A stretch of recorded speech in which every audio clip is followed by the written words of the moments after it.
Session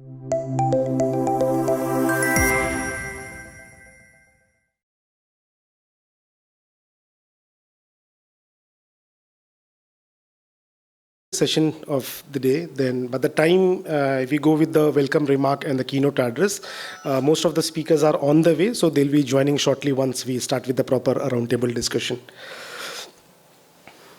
So Missile Man of India, Dr. APJ Abdul Kalam, and the former Indian president once said, "Learning gives creativity, creativity leads to thinking, thinking provides knowledge, and knowledge makes you great." This symposium is synchronized towards a similar aim. We all wish to be great. Namaskar Odisha, Jai Jagannath, and good evening to one and all. Cheers to good health, happiness, and prosperity. I'm glad to see such a lovely gathering in today's session and at the Temple City of India, Bhubaneswar. I, Kumar, Chandan, Anand, founder, CEO, and group editor of ArdorComm Media, on behalf of the organizing committee, welcome all our distinguished speakers and invited guest delegates. I'm happy and glad to see all of you.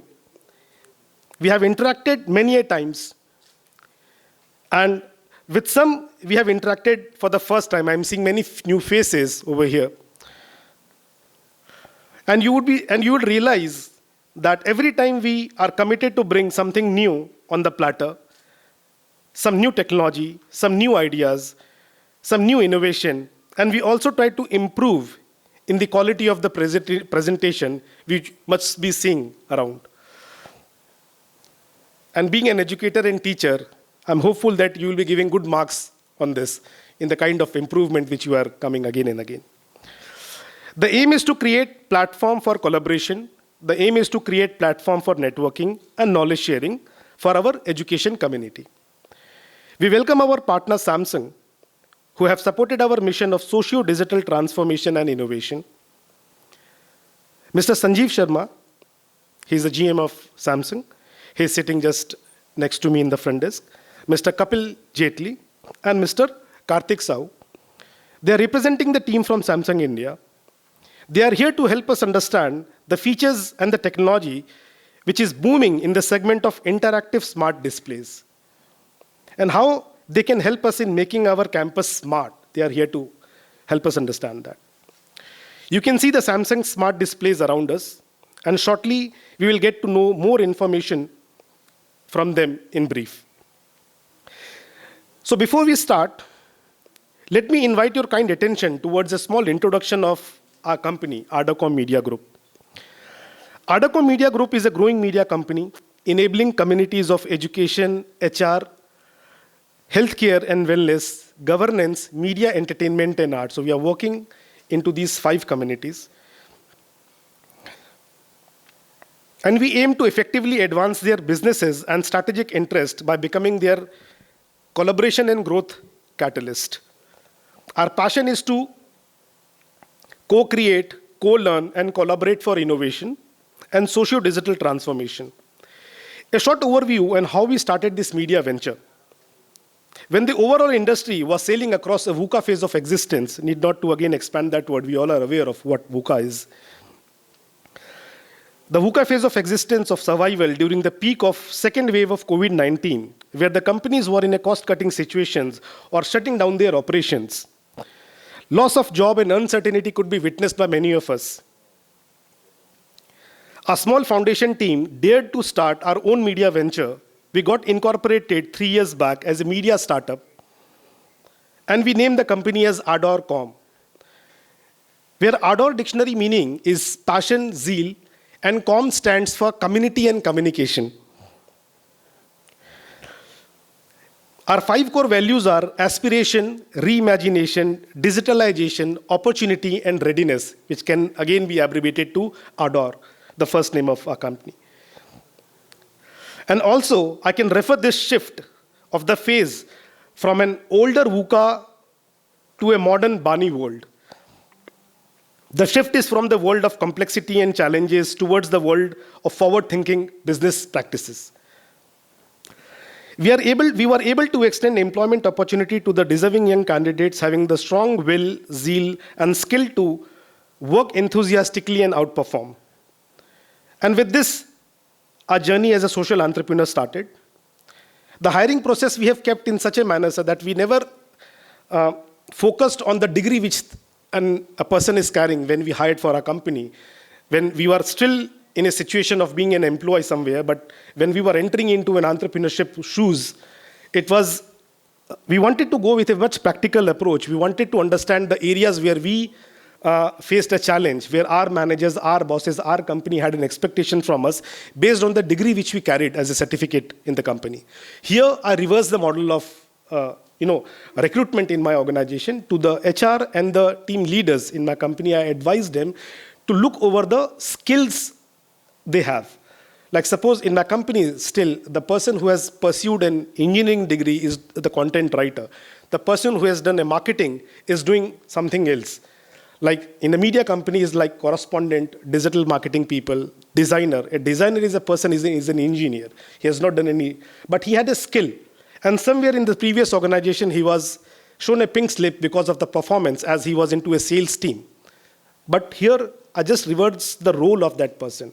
I tried to make every recruitment, it all goes through my desk. So I am part of every person who is coming to my organization. I try to give at least 5 minutes of time to understand his willpower, his skills, and ability to perform. And as I said that, we opened this company in a VUCA phase of existence, and still my company is in a work-from-home role. So we are headquartered in Pune. My regional office is in Delhi, and we are a team of 15 people working from Kanyakumari to Jammu Kashmir, and again from east to west. So 15 people. So I say India is my head office.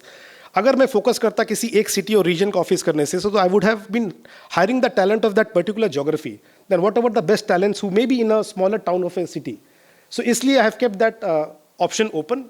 Let us see when we can have a proper physical office. But as of now, the kind of delivery or infrastructure or ecosystem which we have created in our organization, giving them a daily target, evaluating their day progress, and at the end what their day result is, we are doing pretty well. So with this, as I said that our social entrepreneur journey started.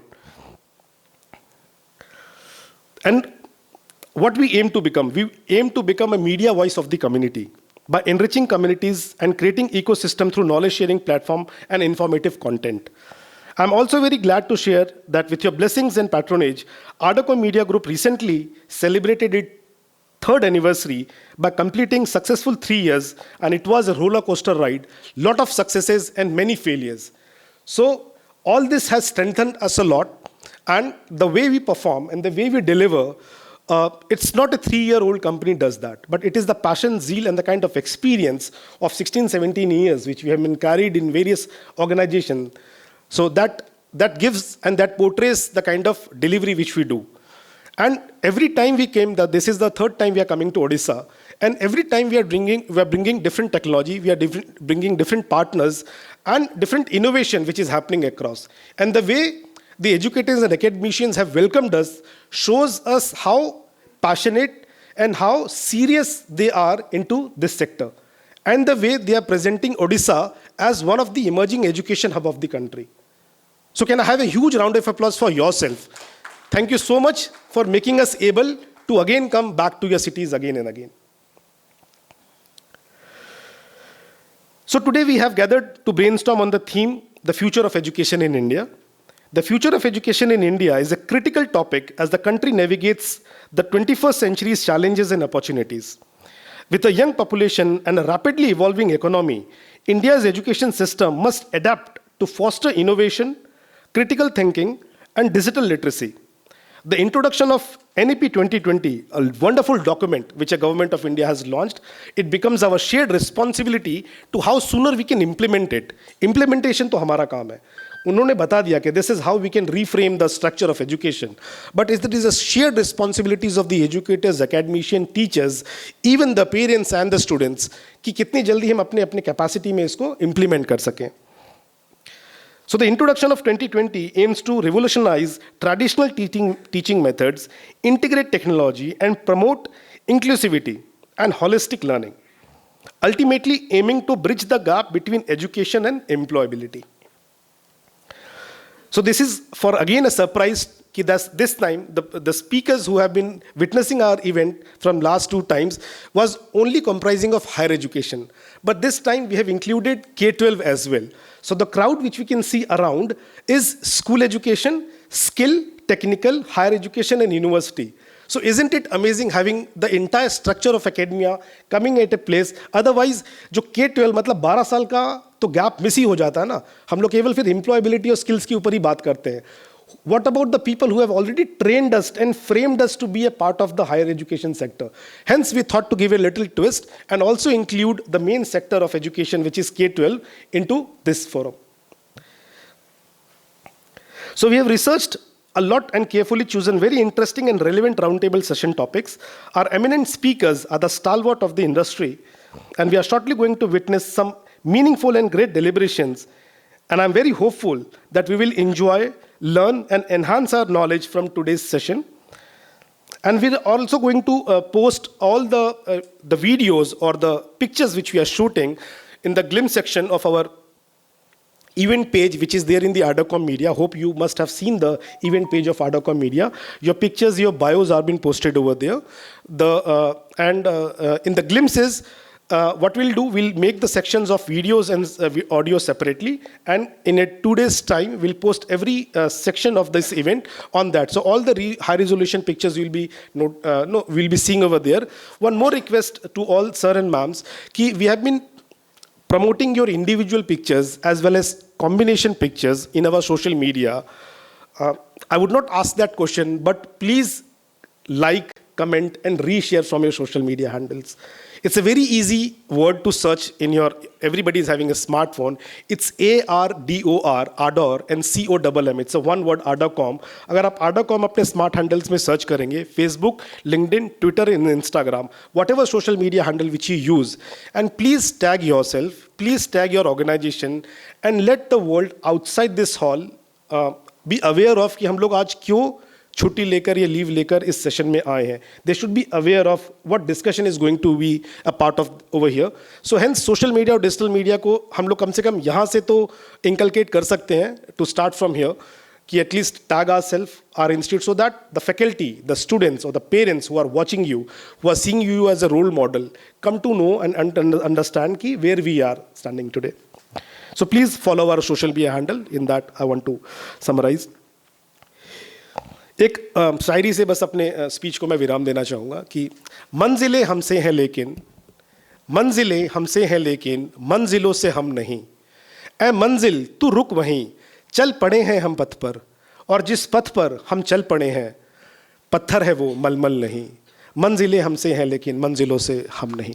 So thank you so much, audience, for being a wonderful listener. And with that, I would now like to invite Mr. Sanjeev Sharma, who is the General Manager of Samsung, to take over the dais for his keynote address. Thanks, Chandan. So, namaskar and a very good evening to everyone. Glad to be here in this city, Bhubaneswar.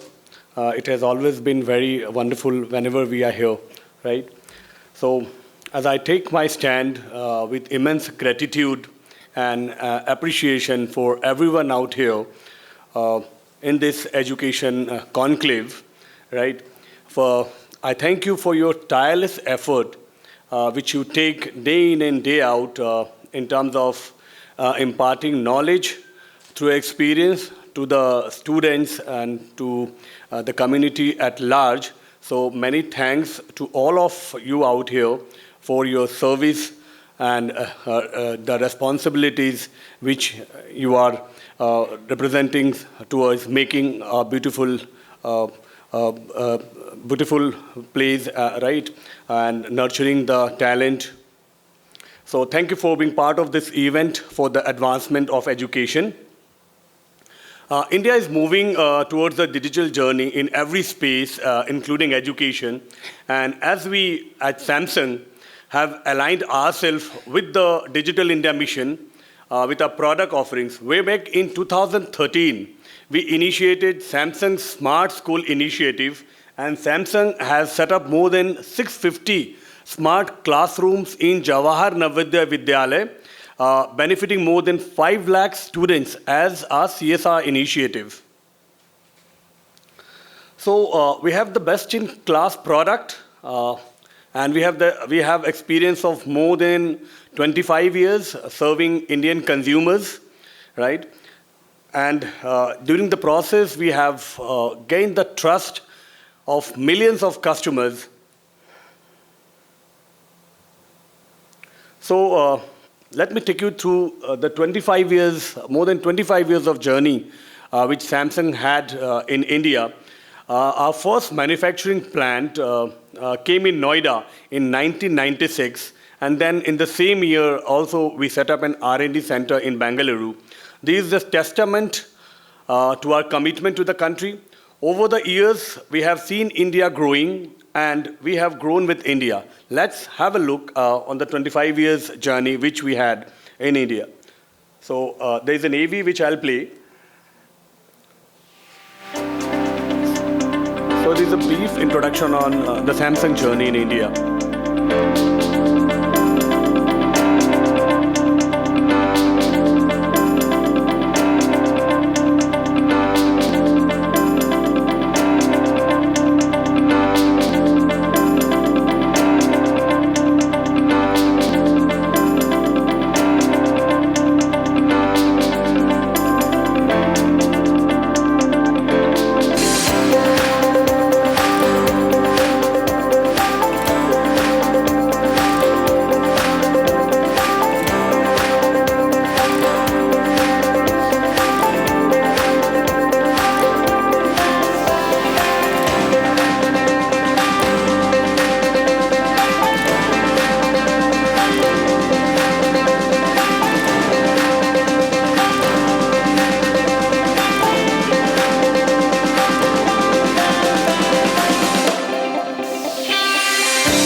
Thank you for your patience and watching the video.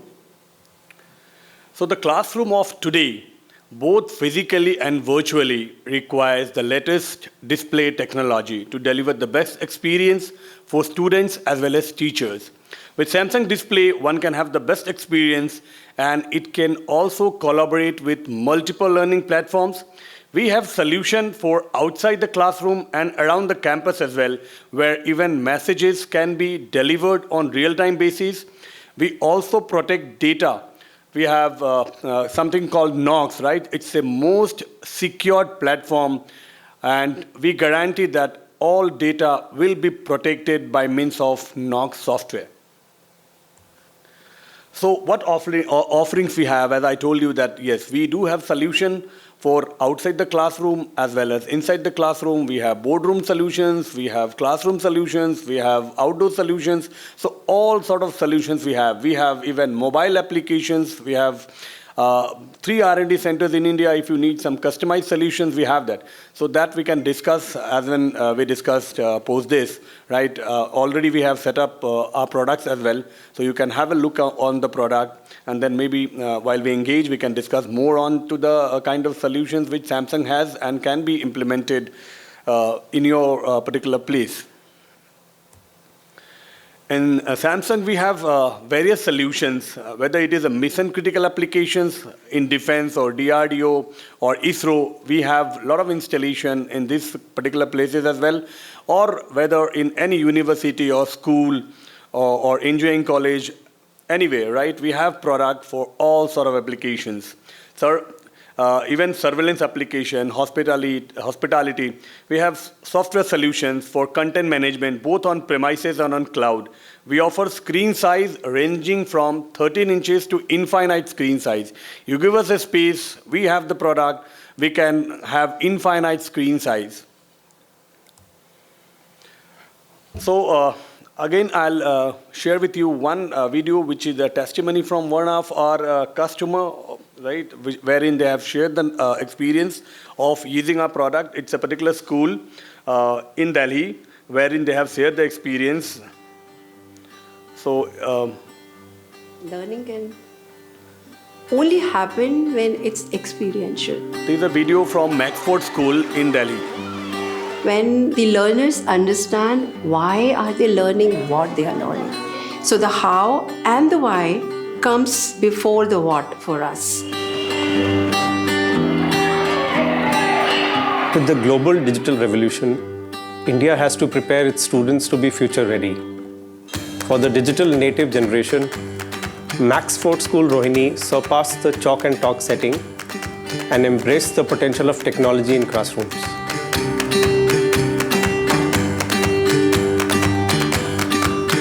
When COVID happened, whatever the teachers needed, had to go through, all children, the need to have some technology in the classroom was accelerated. And that's what, it happened, that we moved from just using the green boards and the chalk to the smart boards. Actually, we wanted to create a thriving learning environment. Our aim was to build an ecosystem for both students and teachers. With Samsung Flip, we wanted to ensure curriculums generated curiosity and increase the grasping power of subjects for the students.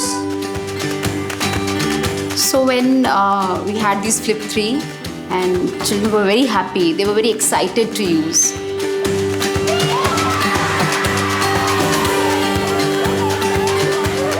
As said, this generation is so tech savvy.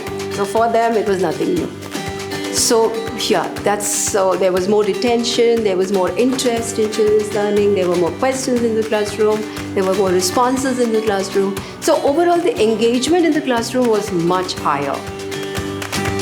Group assignments were all on pen paper earlier, but now the time has changed and they are given for home, and children prepare their presentations and come and present as a group. Up to 20 students can write on the smart boards. So they can write and they can, present their group assignments at one time. I kind of updated myself on the use of technology. Then we had the Samsung team to come and conduct a session for us. We had a demo with them where they kind of told us how to use it, what all features, and then of course we keep going back to them to understand how more can be, what all other features can we use these boards for the optimal learning of our children.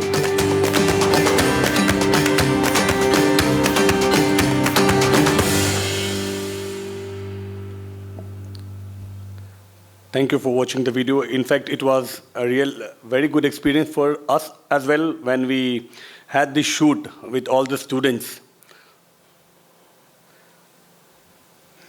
So, as you saw, right, in the video that they were referring to about Flip series. So, I'll not talk much on the product per se, but yes, we have two series. One is with Tizen-based operating system, what we call is the Flip. It's an interactive. And the other is with Android, which is very common. So the difference is, yes, you can see the products over there. The difference is largely in the security space, right? One, the Tizen, it's based on a Linux platform, and it is a much, much more secured operating system, whereas Android, again, it's an open platform sort of. So this is all about the Flip, right, which we have one range. And this is the WAC and WAD, which is on an Android platform. So the products are displayed out here. You can experience the product, and then maybe we can engage or anything. If you have any queries or something which you want to know, we'll be more than happy to share detail on our product. So display is what we call the new driving force. In all the digital transformation, display definitely plays a very, very important and crucial role.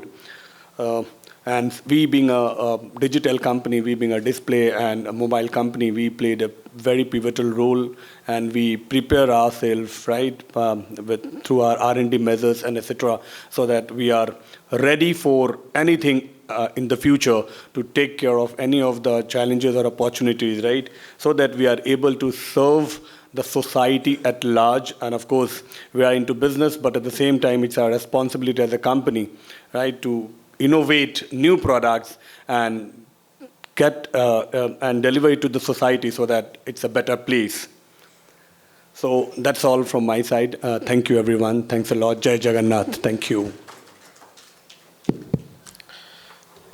Yeah, thank you, Sanjeev. In fact, a wonderful video which you have played, and kudos and congratulations to Samsung on having such a big deal with one of the biggest chain of India school. Thank you. Congratulations. Yeah. So with this, we open the forum for the roundtable discussion. Let me set the discussion format again. I'll be giving the mic to all the speakers for their opening remarks and the introduction in 2 minutes. Let us be bound to the time limits.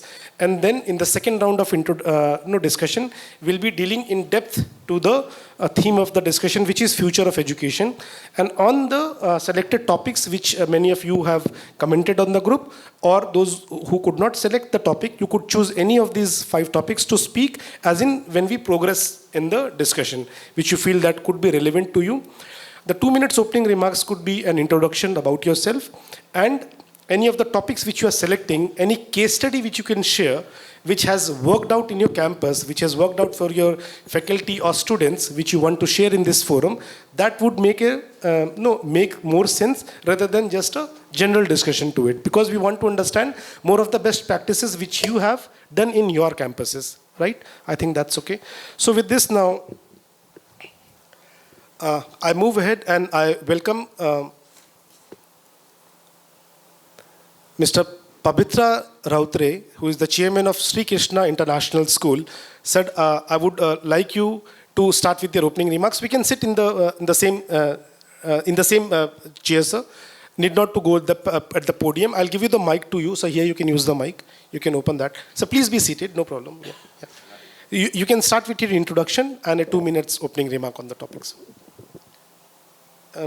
A person, can you please come and help him? Sir, there is a switch over there, yeah.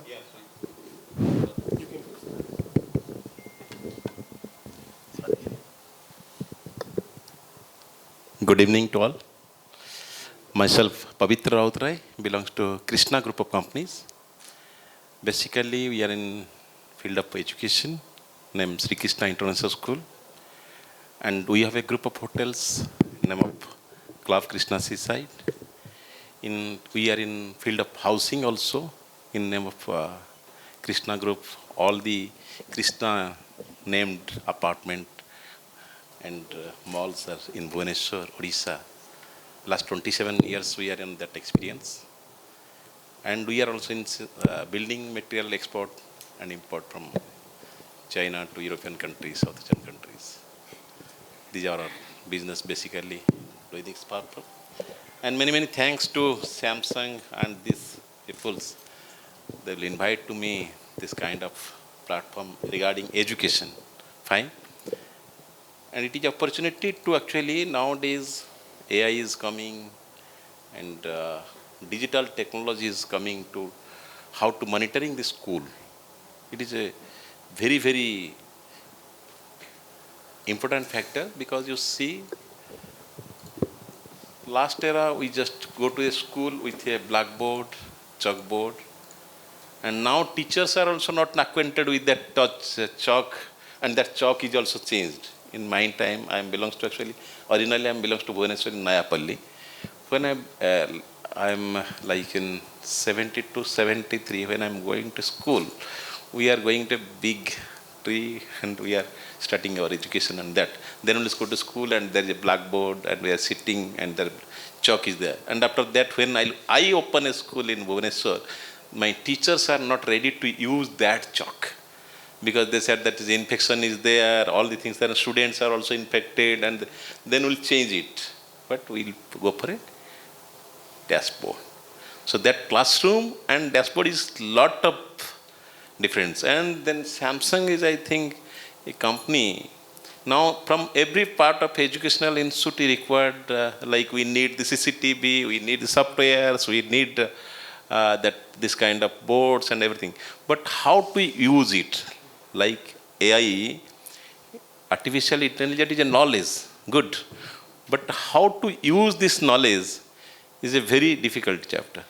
So Samsung should educate to this kind of educational institute how to use. If they will train to our teachers and educate to our professionals how to use their systems and how to develop this system, then it's fine. Thank you to all. You give me opportunity to speak about these things regarding this digital information.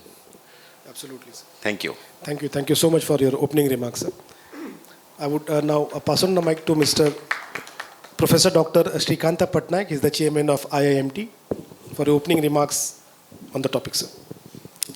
Very good evening. Myself Srikanta Patnaik, a teacher and also established a business school in Bhubaneswar. Last time we are here and the sponsor was LinkedIn. It was a good interaction. This time Samsung is here and with the new innovative products. And few days before I was attending another one on Adobe. They have also the AI enabled product, and they have arranged in another hotel where we all teaching community, and so we are attending. So the time is here, product is coming. But as a teacher, we are apprehensive that the product is coming, our role is reducing as a teacher. Yes or no? So you have given, 5 topics that teachers to know certain in the digital era. In my opinion, that in digital era, the role of teacher is reducing. Rather, the teacher must, so there is 2 sides of a coin, and the present government has started with a new department of holistic education. Whenever we are a student, education was holistic. Everything was there. So, say, writing, for example, today, meeting, after the meeting, the reporting was done by the teacher or done by the, volunteer. But today, you are hiring a, media professional to, do the reporting, uploading. So, he is specialized in that. Now, we are, in the specialized era, for example, you are deal with, Samsung particular product, the other product you do not know.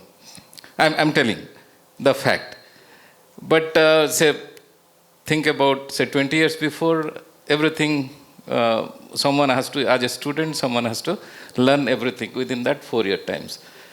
So, whenever the teachers also, as on today, the computer science, particularly where we are digital domain or digital digitization or in the age of computer, the teacher only teaching very, say, narrow portion of the syllabus. The principals who are sitting here and the administrator, the quality of education we are giving through the teacher knows only, say, one programming language, nothing else, because the manpower is not available in this digital era. So the point number 5 I want to discuss more. So that's all. Thank you. Empowering educators. Great, sir. Thank you so much for your intro remarks. Now I invite Dr. Professor P.P. Mathur, sir. He is the Vice Chancellor of Birla Global University, and need not to tell everybody he is a very senior fellow in the industry, almost woofing 5 decades of experience. Sir, मतलब 50 साल sir के almost academia में निकल चुके हैं.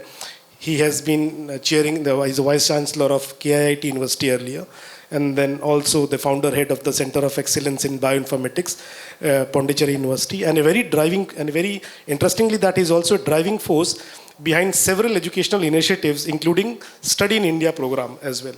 So we are very glad and honored that you are part of this forum, sir. Over to you. Thank you, Chandan. Distinguished panelists here. My friend Indial is sitting here. I am Dr. P.P. Mathur, as is already mentioned, Vice Chancellor of Birla Global University.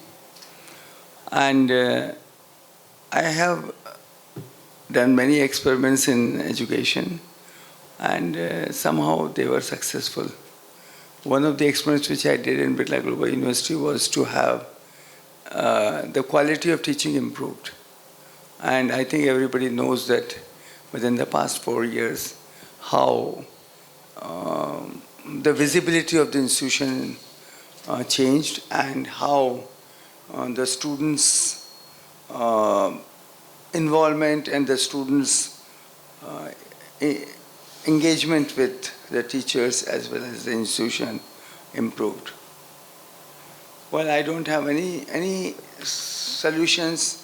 I think it was Lord Jagannath who gave every strength to me as well as others to go for that.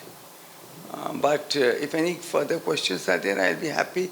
And the other thing I want to share with you that I'll be leaving Bhubaneswar. So that's why this is the last meeting I think I'm attending. And that's why I was very much hard pressed for time. Next week I'll be leaving Birla Global University, and I am taking a kind of retirement, a free life, which I never could enjoy in my life. So I will be still available, and whenever you want me, I will be here around. And whatever way you want me to involve, but I will be in Noida. So anyway, thank you so much. So Noida is my second home, sir, and you deserve that retirement, sir. I'm sure that you'll be happy and enjoying the second phase of your life pretty well. Many of the institutes would be approaching you as an advisor role, so please be open to that, because they need, guidance and that enlightenment, as in to make their institution the best, the way you have done in many of the institutions. So thank you so much for that. Thank you. So we now invite Dr. Ajay Kumar Nayak, sir. He is the Pro Vice Chancellor of one of the very renowned institution, Centurion University of Technology and Management. So last time we had the Vice Chancellor of your university attending this event. And telling about sir is almost having no more than 3 decades of experience, extensive experience in various sectors, including Odisha Administrative Services within the government of Odisha. His expertise in higher education, skill education, technical education, and many of the administrative role as well. So again, sir, we are very happy to have you at this event. And I will tell you, sir, that the day I landed in Odisha, I could not skip seeing your advertisement at the airport, which is not just mentioning about why one should take an admission in an institute, but the key 3 factors which was highlighting in that creative, which was learn, experience and change. And that is how it's exciting, and you are also showcasing, क्योंकि हमारी आदत है उतरते ही पहले हम advertisements देखते हैं कि आसपास में क्या दिख रहा है. तो इंस्टीट्यूशंस का अगर इस तरह के बजट्स हैं एडवर्टाइजमेंट और ब्रांडिंग के लिए, it is an appreciable thing, because many of the people, those who are coming as a migrant to this city, to consume something, and when they see an institution advertisement, apart from many advertisements, it gives me a satisfactory, things to, because I was coming to the event, to execute this event. So that was an impressive advertisement, I must say, which is displayed at the end. Over to you for your opening remarks, sir. Yeah. Thank you, Chandan ji, for your compliment. In fact, for re-advertising our message. My esteemed galaxy of eminent academicians, Chandan ji, Ratish ji, and Mr. Sanjeev Sarma from Samsung and his team. Thank you for organizing such a beautiful conclave on our roundtable discussion on this future of education in India. It's a very broad topic. And again, you have taken up both school and higher education. So I think it could have been a full day session. But anyway, we shall discuss it. And as you said, I am the Pro-Vice Chancellor of Centurion University. But I am more known to all the people here, I think, in this hall. In my capacity as a government officer in both higher education and skill development and technical education department, I was also at some point of time I was part of all these institutions, either be in their board or in some other capacity. So in that context, in the second round of it, as you suggested, we shall go for detailed discussion. But in addition, you have chosen very rightly 5 fields of discussion relating to higher education in Odisha, now in India. But in addition to it, I think I would draw your attention. It would have been better if you could also could have inserted few more areas for our internal deliberation and thinking, like this inclusivity particularly I am harping about. Because if you talk of future of education in India, we have to first see whether the promise we had made to our youth, particularly through this Right to Education Act 2009, there we had assured pre and compulsory education to all the youth up to all the children up to age of 14, whether we have been able to fulfill it. Second thing, affordable education. We are now talking about, it was a very good presentation from Mr. Sanjeev on digital education, but how far we made it affordable for the millions of students lying in rural areas. That is a very big question. I wish we could have invited some district education officer, somebody, since we have included school education here, and somebody from the government side. That would be, because this is my second conference I am attending from your side, and last time our Vice Chancellor ma'am had also come. While organizing this type of events, include the other side also. I understand your compulsion because sponsorer are there and other things you are inviting. But my friends from Samsung, sir, I would also advise you, it's a win-win situation when you invite people from both sides, from the government side also.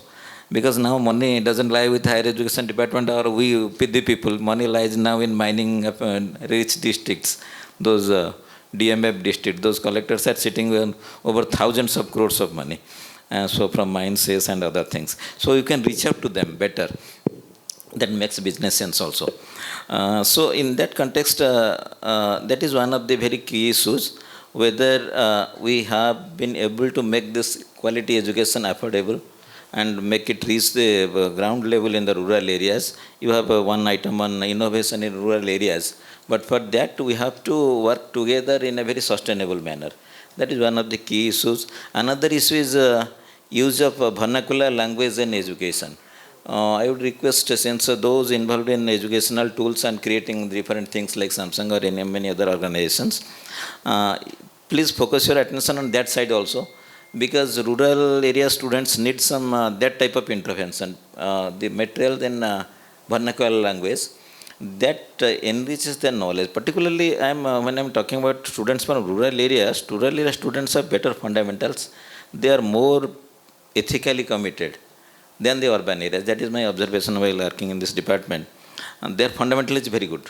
But they need a little bit of handholding and exposure to this digital world. They can go a long way in comparison to the urban students. Urban students are more They are digital oriented, but their ethical commitment is a bit less. Rural area people are unadulterated. So please find out some solutions for them so that we can reach out to the rural students where we can, if the strike rate is in an urban area with some intervention is suppose 20%, with the same intervention you shall get a strike rate of 50% or 60% in rural areas. They have a potential to improve.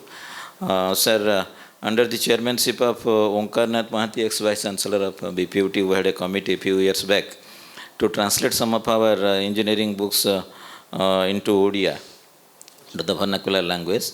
Particularly, we had done this in diploma level and few books in the first year of engineering BTech courses. It was a huge success. I was collecting the feedback from few of the principals of government polytechnics. They said it is a huge success. Now, in their words, now sir, we are preparing engineers. Previously, we are only preparing them for the jobs. Now we are producing engineers because they are, with the vernacular language, they are now a better grasp of their subject and their domain. So that is a very important intervention, and I would request you to invent such tools which can help them to become better. Yeah? And then coming to this skill, my area, this as Chandan was suggesting, Centurion is a skill university. And I was also in skill development department for a pretty long time. Skill is the answer, I think, for, we shall go into it in detail in the second round of discussion. That is the answer for the future of education in India, I think. If taking into consideration our demographic advantage, 2/3 of our population are youth, young people. So skill is the answer for the future days, and that is also a focal point of NEP 2020, integration of skill with education, both right from the class 9 level up to higher education and every other thing.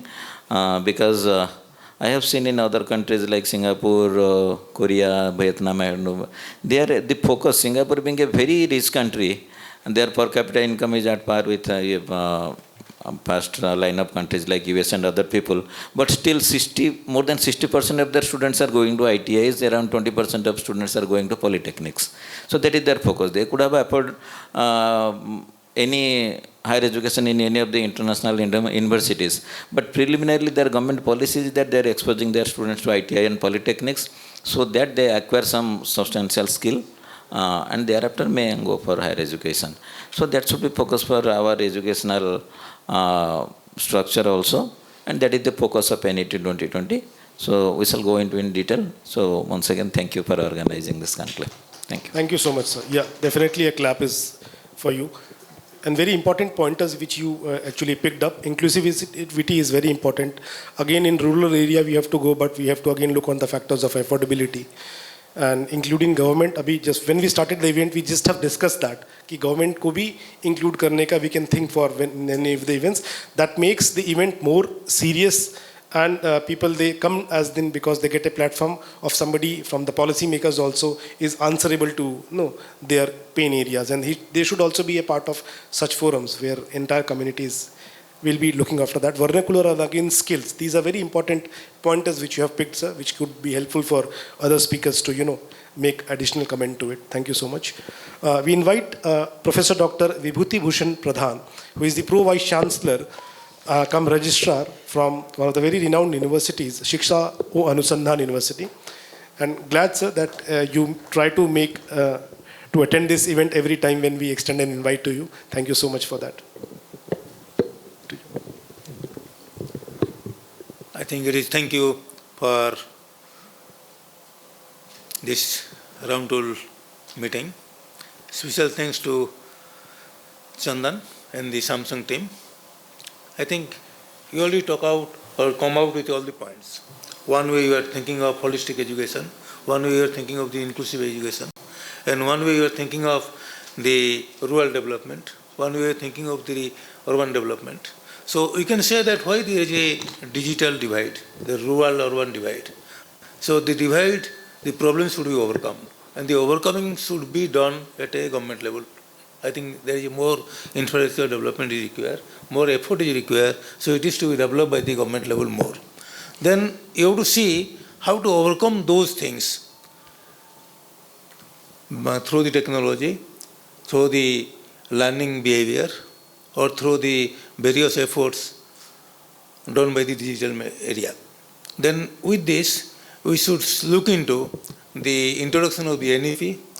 By looking to the NEP 2020, we can see what you can do in the school level, what you can do in the higher education level, what you can do in the vocational level, so that the digital education or digitalization concept in India should come with a right perspective, and it should overcome the difference between rural and urban differences, and what the technology should play its major role to overcome these things. So by this way, what Dr. Nayak says, how to grow up the rural economy, rural infrastructure, rural digital infrastructure, I will say, to make a holistic India, holistic digital India, the rural skills, basically the rural heritage should be given emphasis. So the heritage sector should give a special emphasis so that all Indianized product, Indianized concept, Indianized culture should focus through the digital,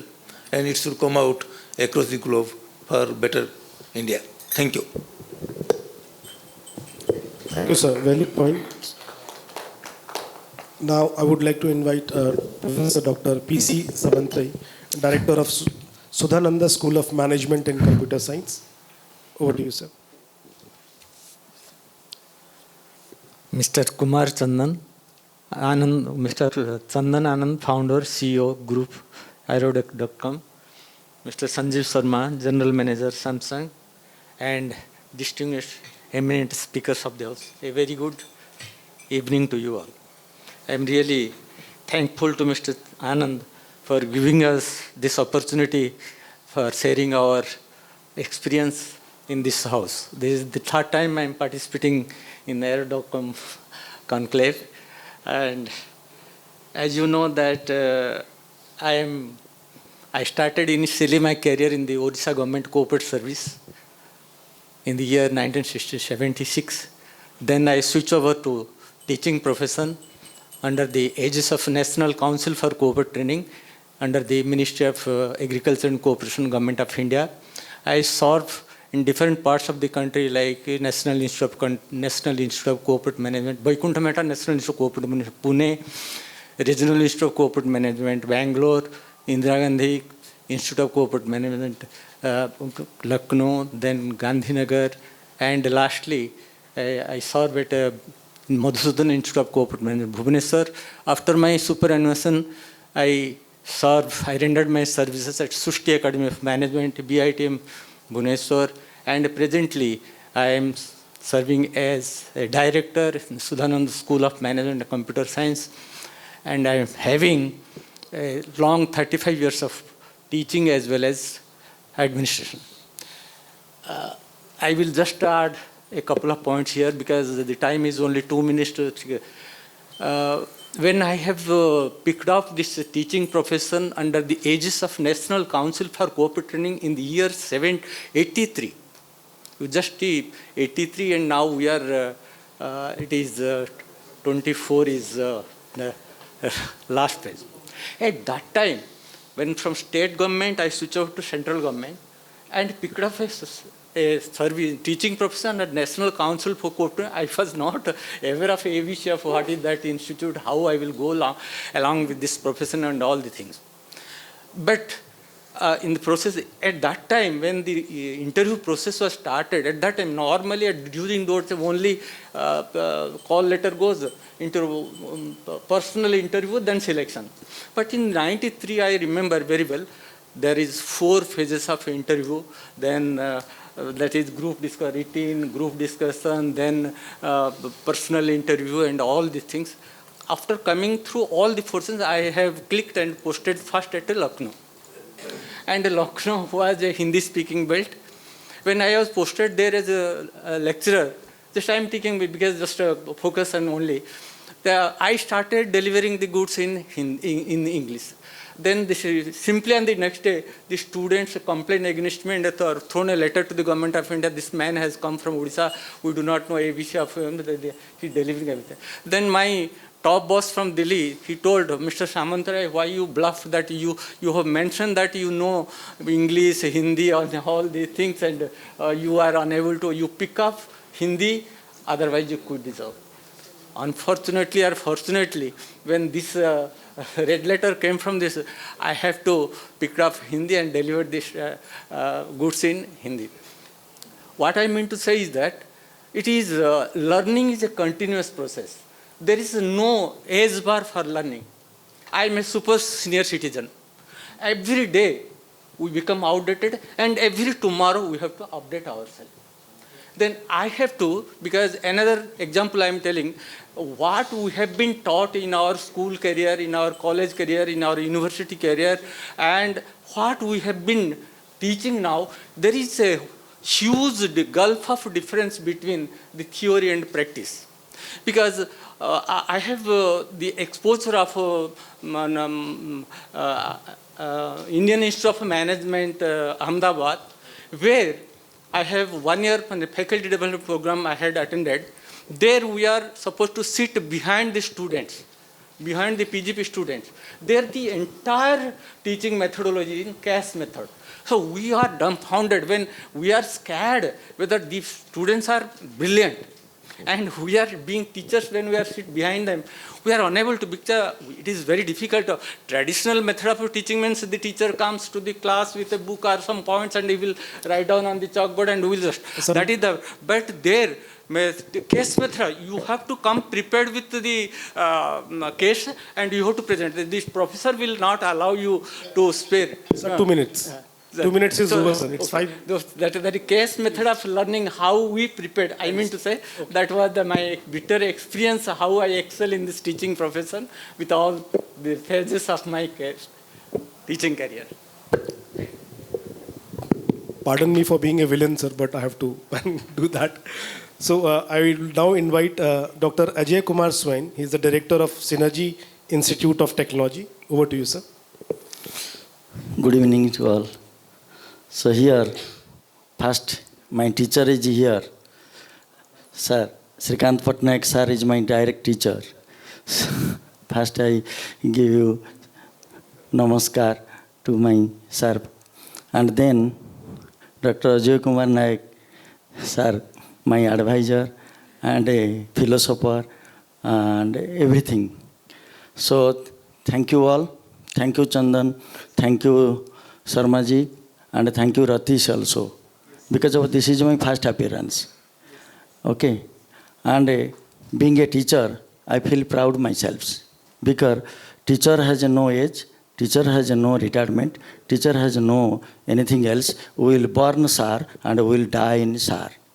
So, even if our president also touches the feet of his teacher.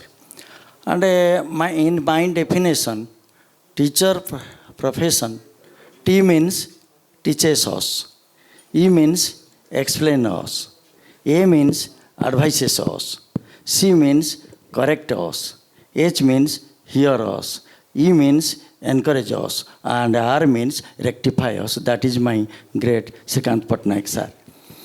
So, actually, the basic need of a human being is food, clothing, and shelter. We people are sitting together to discuss so many things which is certain field deficiency in education era. But education comes from my beginning, that is Silota Khadi, slate and a Khadi. And Brahma, Vishnu and Maheshwara. That is the generation, destruction and operation. God, generation, operation, destruction. Brahma, Vishnu and Maheshwara all are segregated together and all congregate to the teacher. That is the meaning of teacher.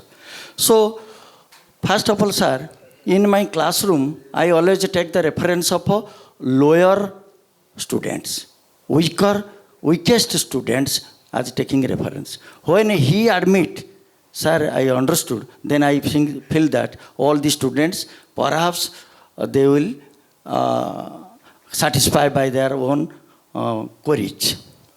So, sir, tell 5 points, but in my mail it is perhaps 6 points are there discussion. And 5 points is educating the teacher. 6 points is rural beneficiary. If you learn conclave, digital conclave in the rural age, that will be, sir, Ajay Nayak sir, properly told that till date, in our regional language, 11 book in the diploma level and 9 books are BTech level.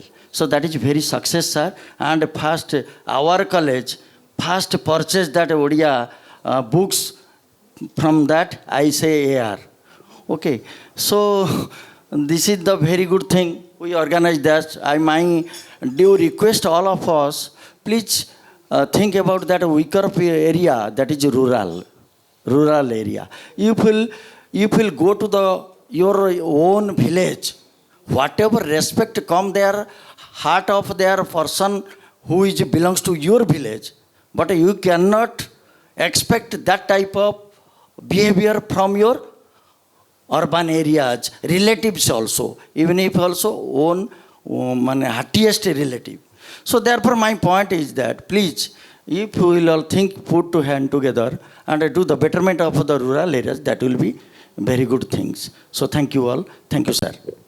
Agreed. Thank you so much, sir. Would now invite Dr. KVN Srinivasa Rao. Is he here? No, okay. So next, Dr. Ram Prasad Panda, he's the Dean Student Affairs from Silicon University, Bhubaneswar. Over to you. Yeah, good evening to all. In fact, when I got the invitation for this particular event, and the topic was future of education, so it excited me because maybe I am in this profession since 1991. Even some of my students are also speakers in this particular meeting. So I have seen the student of that time and also the student of this time. So the old timers, I don't know whether I'm an old timer or new timer, but always, because I remember when the new concept of reducing the credit came into the syllabus. If you remember, earlier it was 200 credit, reduced to 180, now it is 160. So I was the person who always fought for it. How can you reduce 3 machines you were studying? It is reduced to 2 machines. Now it is, in my university, I only implemented 1 machine. Now the question is, in which direction we are going? Everybody will agree with one point. The student to whom you are teaching, I am teaching, are they employee worthy? The answer is no. Now the question is coming, we are talking about modern technology, this, that, adaptability, fantastic, super. So there are 2 issues I am always worried. One is what the topic of today, that is the digitization, the adaptability, how it should reach to everyone. The second one, which is not we have discussed yet, I think one of the speaker told that the number of teachers are less, we don't get time, how you teach, right? So if you remember, I always tell one example to my student. Have you seen Chennai Express? Everybody laughs, yes sir. Well, when the villain threw the TT out of the train, whether the TT died or he was alive, he told, sir, he was alive. Well, how did you know? No, sir, he woke up from the water in the river. Well, what was the duration of that shot what you have seen? 2 seconds. So that scene you have seen maybe 10 years before. Today you are telling me, when I asked you Newton's second law, you cannot tell, which you have read the 2 years, again before exam, before entrance exam. So what exactly the problem is?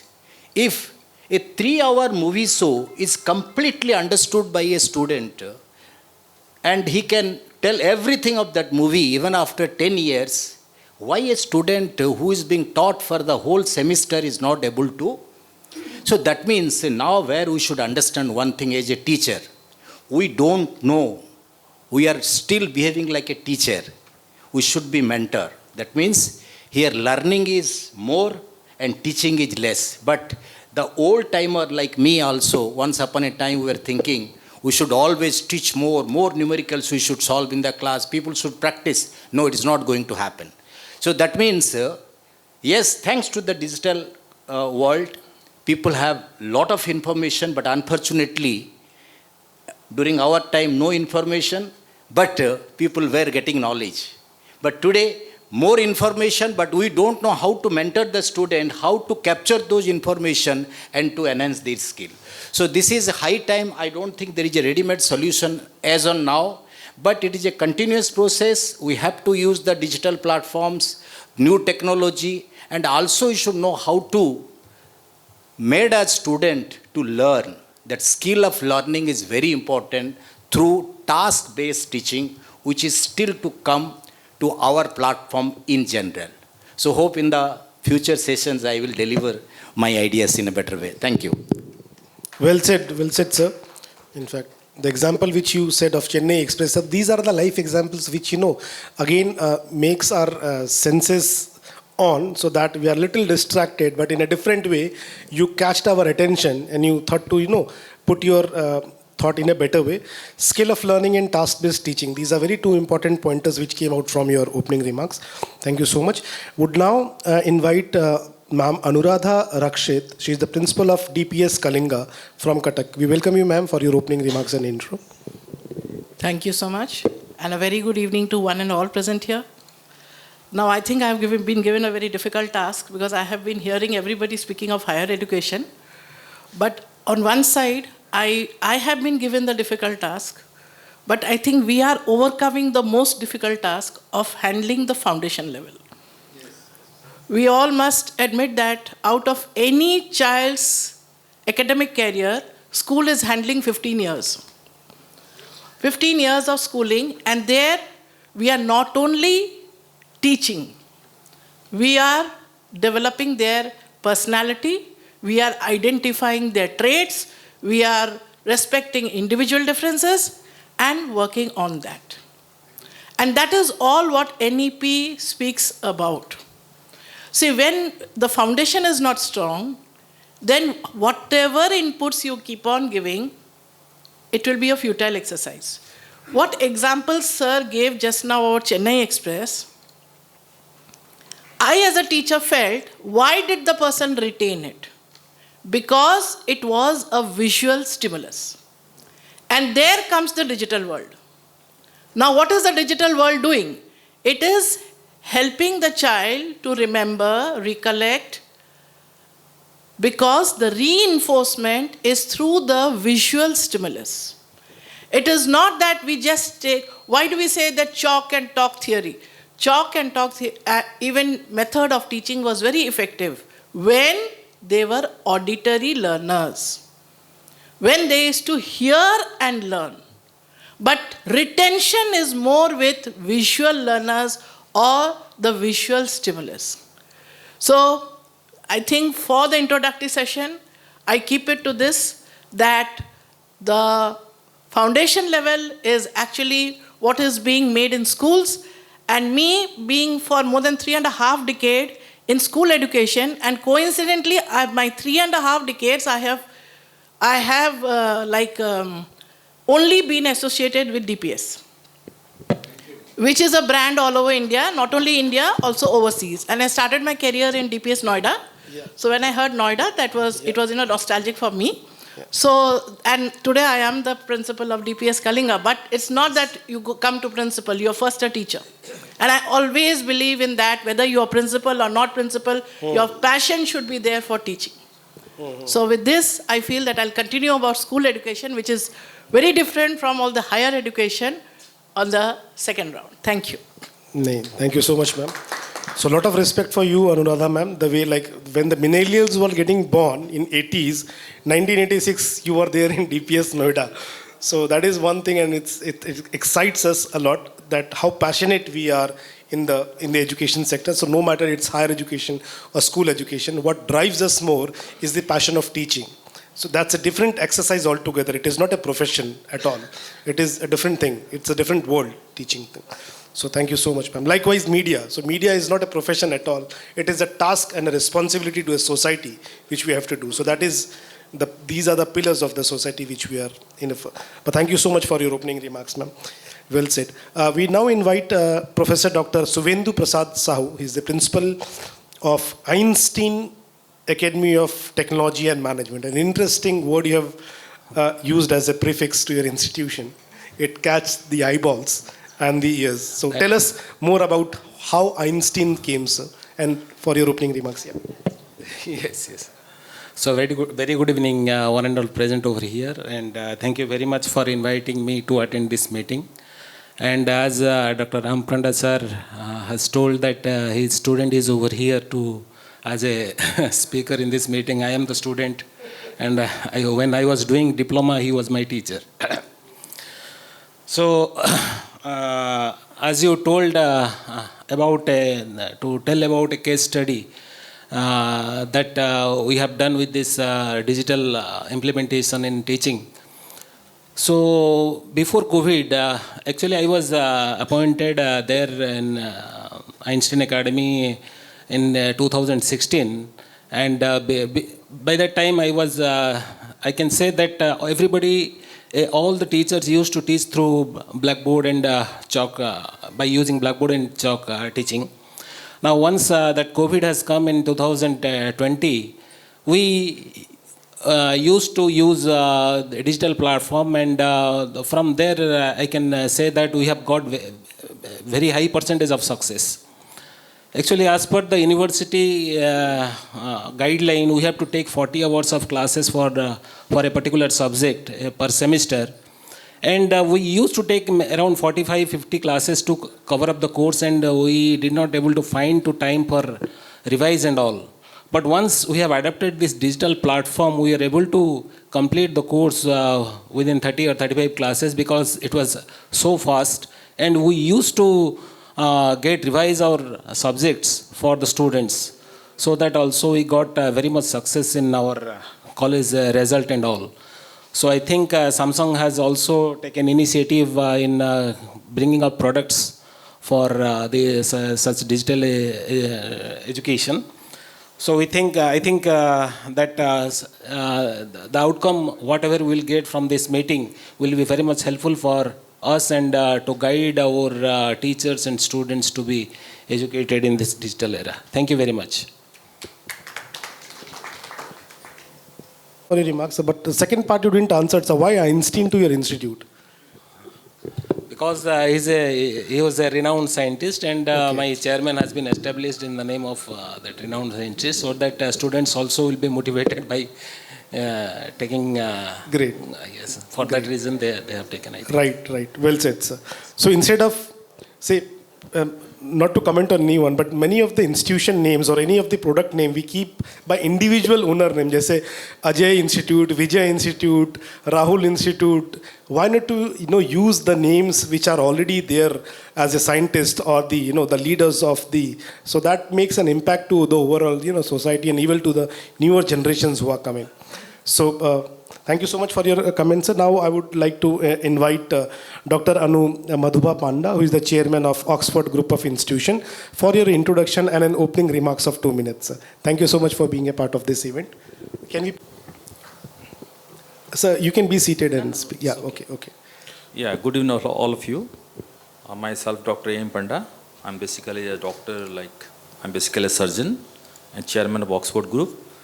I just involved in politics, Vidhayak Simulia, and just got a call, I think 2 days back, I think today also morning also they called me because I had a meeting. तो समस्ते कही सारे English रे मु ओडिया मातृभाषा रे कहिबी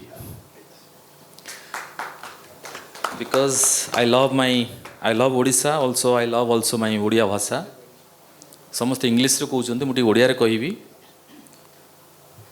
and Ajay सार अच्छा मो गुरु अच्छा बहुत मुझे जानी पटनायक सार भी अच्छा आम सुधानगर ग्रुप कड़े गले आसी ना बोधे अजय सार बहुत मुझे जानी भल भाव में बहुत कम नहीं मुझे पाखक जेहेतु मो टाइम शेड्यूल नाला मोर मीटिंग गोटे थी 2-3टा मीटिंग पार्टी ऑफिस रे मु सारिकी जस्ट एवं आसली मत फोन कले मु तो जान नी टॉपिक कौन तेणु मु गोटे जिनस 2-3टा कहबी कारण जेहेतु आम गोटे दलर अच्छु भारतीय जनता पार्टी ତେଣୁ ଯେଉଁ ଡିଜିଟାଲ ବିଷୟରେ ମୁଁ କହିବି ଜିନିଷଟା, ତେଣୁ ରିସେଣ୍ଟଲି ଯେଉଁ ସାର୍ କହିଲେ ଯେଉଁଟାକି ଆମର ମାନେ ବହୁତ, ଯେହେତୁ ଅକ୍ସଫୋର୍ଡ ଗ୍ରୁପ୍ ଅଫ୍ ଇନଷ୍ଟିଚ୍ୟୁସନ୍ ମୁଁ ଚେୟାରମ୍ୟାନ୍ ଅଛି, ମୁଁ ବାହାରେ ରହୁଥିଲି, ଅକ୍ସଫୋର୍ଡରେ ପଢ଼ୁଥିଲି, ଆଉ ସେମ୍ ଜିନିଷ ଆମେ ଅକ୍ସଫୋର୍ଡ ପ୍ୟାଟର୍ନରେ ଆମେ ଅକ୍ସଫୋର୍ଡଟା କରିଛୁ ଭୁବନେଶ୍ୱର ବାଲିଅନ୍ତା ହଂସପାଳ ପାଖରେ। It's around 100 acre campus and soon we are trying for autonomous also. ତେଣୁ ଗୋଟେ ଦୁଇଟା ଜିନିଷ କହିବି। ତେଣୁ literacy and illiteracy, if you know that, if you go to Kerala, କେରଳାରେ ଯଦି ଆପଣମାନେ ଯାଇଛନ୍ତି ଗୋଟେ ରେଷ୍ଟୁରାଣ୍ଟ ଯାଆନ୍ତୁ କି ଛୋଟ ମୋଟ ଦୋକାନକୁ ଯାଆନ୍ତୁ, ଦେ ଷ୍ଟାର୍ଟ ଟକିଂ ଇନ୍ ଇଂଲିଶ। ଆମେ ଓଡ଼ିଆରେ କହିବା କି ହିନ୍ଦୀରେ କହିବା, ସେମାନେ ଇଂଲିଶରେ କହିବେ। and you know that Kerala is high literacy, କିନ୍ତୁ compared to Kerala and Odisha, ଓଡ଼ିଶାରେ ପାଖାପାଖି ଦେଖିବେ ଲିଟରେସି ବହୁତ ପାଖାପାଖି around 0.7% if I am not wrong। ତ ୟାର ମାନେ କ'ଣ? ରିସେଣ୍ଟଲି ଆପଣ ଜାଣିଥିବେ, ଟିକେ ଖାଲି ପଲିଟିକାଲକୁ ମୁଁ ଯାଉଛି, ମାନେ ଆପଣ ଟିକେ ଏକ୍ସକ୍ୟୁଜ୍ କରିବେ, ଯେ ଆମେ ଯାହା ବି ହେଉ, ସେ ସଦସ୍ୟତା ହେଉ ଯାହା ବି ହେଉ, ଆମେ ସବୁ ଜିନିଷ ଡିଜିଟାଲ କରୁଛନ୍ତି ନା। କିନ୍ତୁ ବହୁତ ଲୋକ ଅଛନ୍ତି ସେମାନେ ଡିଜିଟାଲାଇଜେସନ୍ କ'ଣ ଜାଣିନାହାନ୍ତି, କମ୍ପ୍ୟୁଟର କ'ଣ ଜାଣିନାହାନ୍ତି, ମୋବାଇଲ କ'ଣ ଜାଣିନାହାନ୍ତି। ଆମେ ସିନା ଆଜି ଦେଖୁଛୁ ଆଣ୍ଡ୍ରଏଡ଼ ମୋବାଇଲ, କିନ୍ତୁ ଗାଁ ଗହଳିରେ ଯିବେ ଛୋଟ ମୋବାଇଲ ସେମାନେ ଧରୁଛନ୍ତି, ଛୋଟ ମୋବାଇଲ। କିନ୍ତୁ ତାଙ୍କୁ କେମିତି ଆମେ ଲିଟରେଟ୍ କରିବା? ତେଣୁ ସେଇ ଜିନିଷଟା ଆମର ମେନ୍ ହେଉଛି ଇନଫ୍ରାଷ୍ଟ୍ରକ୍ଚର। ତେଣୁ ଇନଫ୍ରାଷ୍ଟ୍ରକ୍ଚରଟା ଆମକୁ ବନେଇବାକୁ ପଡ଼ିବ। କେମିତି ବନେଇବାକୁ ପଡ଼ିବ? ଦ ଲ୍ୟାକ୍ ଅଫ୍, ଯେଉଁଟାକି ତାଙ୍କର କୁହନ୍ତିନି, ପରଫୋରେସନ୍, ଇନଫିଲ୍ଟ୍ରେସନ୍ ଆଣ୍ଡ ଏଗ୍ଲୁଟିନେସନ୍। ତେଣୁ ମୋ ମତରେ ଯଦି ଆମେ ଏକଜୁଟ ହେଇକି ଇନଫ୍ରାଷ୍ଟ୍ରକ୍ଚର ହେଉ, ତାଙ୍କର ଯେଉଁଟାକି ଆମର କନଫିଗରେସନ୍ ହେଉ, ତାଙ୍କୁ ବନେଇବାକୁ ପଡ଼ିଲେ ଆମେ ଏକଜୁଟ ହେଇକି ଡିଜିଟାଲାଇଜେସନ୍ କରିପାରିବା। କିନ୍ତୁ ଯାହା ବି ହେଉ, ମୋତେ ଟପିକ୍ ତ କିଛି ଦିଆ ହେଇନଥିଲା, କିନ୍ତୁ ଯାହା ହେଉ ସାର୍ କହିଲେ ଯେ ଆପଣ ଟିକେ କୁହନ୍ତୁ, ମୁଁ ଆସି କହିଦେଇକି ବୋଲି, କାରଣ ମୋର ଆଉ ଗୋଟେ ମିଟିଂ ଅଛି, ମୁଁ ଟିକେ ସାର୍ ଦେଇକି ପଳେଇବି। ଯାହା ହେଉ ଧନ୍ୟବାଦ ଦେବି, ଯାହା ଅଜୟ ସାର୍ ଯେ ଅଛନ୍ତି, ଫାର୍ଷ୍ଟ ଟାଇମ୍ ମୁଁ ତାଙ୍କୁ ଦେଖିଲି ଅଜୟ ସାର୍ଙ୍କୁ, ମୁଁ ଜାଣିଲି ସେ ଆଜି ମୁଁ ଦେଖିଲି ଯେତେବେଳେ ପୂର୍ବ ଭାଇସ୍ ଚାନ୍ସେଲର୍ ଅଛନ୍ତି ସେଞ୍ଚୁରିଆନ୍ ୟୁନିଭର୍ସିଟିରେ, ସେ ବହୁତ ସାହାଯ୍ୟ କରିଛନ୍ତି, ବହୁତ ବହୁତ ଧନ୍ୟବାଦ। ତେଣୁ ସମସ୍ତେ ଯେଉଁମାନେ ଆସିଛନ୍ତି ସମସ୍ତଙ୍କୁ ବହୁତ ବହୁତ ଧନ୍ୟବାଦ। Thank you so much. Well said, sir. Thank you so much for your opening remarks. So what you said, sir, that you have studied in Oxford, or this is what I think you tried to mention. I have done my MBBS, also MS, also MCS in urology. Oh. And soon we are starting also medical college in Bhubaneswar also, Trisulia. Okay. And Oxford group of institutions is a renowned institutions, like we have also BTech, Diploma, MBA, MCA, and also pharmacy. Wow. Great, sir. Great. Our best wishes to the vision of your... हाँ ठीक अच्छी मुट्ठी के वे राजनीति रे पसी गलनी नहीं absolutely sir. आज्ञा ना बालेश्वर सिमुलिया मार्कोना हाँ बालेश्वर ऑल्सो आमर अच्छी भुवनेश्वर भी अच्छी बालेश्वर ऑल्सो सत्यसाई चांदीपुर पाखे अच्छी सोरर भी अच्छी Soro school of engineering and Baleshwar also Satyasai group of institution and Bhubaneswar also great absolutely sir. Okay. Absolutely and plus medical नहीं अजय नहीं सही में अजय सर को बहुत बहुत धन्यवाद देवी एंड से बहुत Yeah. Definitely. Correct. Definitely, sir. We'll get as an outcome. No problem. Yeah. Thank you so much for your remarks and your contributions, sir. So, taking this discussion forward, now I would like to invite an opening remark from Professor Dr. Deendayal Swain. He is the Dean of Faculty of Management Studies, Sree University. Over to you. Kapilji, Raoji, Rajendraji, and from the site, Professor Mathur, I mean, a stalwart in education, Professor Supriti, my former colleague at IIMT, Professor Srikanta, Ajay, Professor Vibhuti Pradhan, Professor Samantrai, Dr. Panda, and Pavitraji along. I mean, I will just give 2 minutes, exact 2 minutes remark, so that we will have next round discussion. 2 topics. So one remark from classroom to board, because Shree University, we have a very good incubation center. And I'm heading as a director for a entrepreneurship, innovation and creativity center. So where we normally promote students to think beyond and think weird ideas, where we don't depreciate them and we don't pass on our opinion. Second is empowering educators.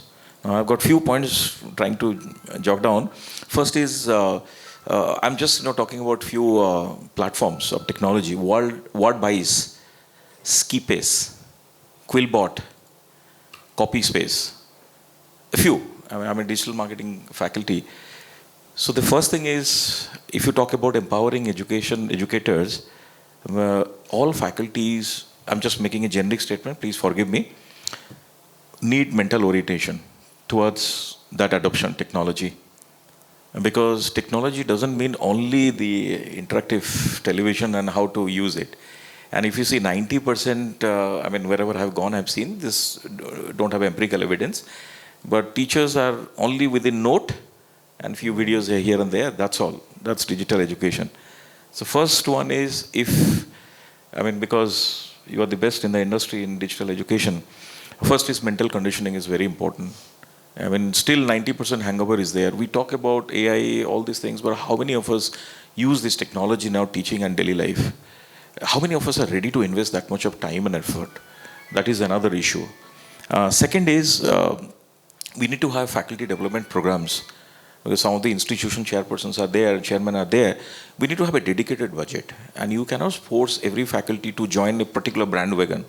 So you have to see computer science faculty is different, management is different, within management, marketing, HR, finance. So we need to have a one-to-one discussion with our faculty team and should have a budget and a proper technology adoption planning. Because if they are not educated properly, how come we expect suddenly to change the gear? If somebody is a chalk and talk teacher, it's difficult really to go to the platform because it's not about this only. You'll be going to use Flipbook, you'll be going to use a lot of other technologies. So second is, we need skill orientation. First is mental conditioning, second is skill orientation, third is industry orientation. I think industry should come forward. If you can come and just educate, you stay in a campus for 10 days, educate people. Without intervention of the industry at a large scale, it's very difficult. Government, I don't know much about government because, some other day. Fourth is the execution. We planned everything, we have a budget, we have a faculty development program, we are sending people outside to learn from different center of excellence. But how we are executing? Are we executing all those things? It is only for, I've attended something and I know a little bit here and there and few jargons. And last one is, we need to have an audit also. Like, suppose we are training faculty colleagues, investing money. So we need to have audit, how much has been executed in the market. How many students do understand this technology? How many opportunities we are giving? Because we are bound by UGC and those who are standalone institutions, AICT and others. So if you talk about teaching load, no, this guy should teach so many papers, professor, associate, and then assistant.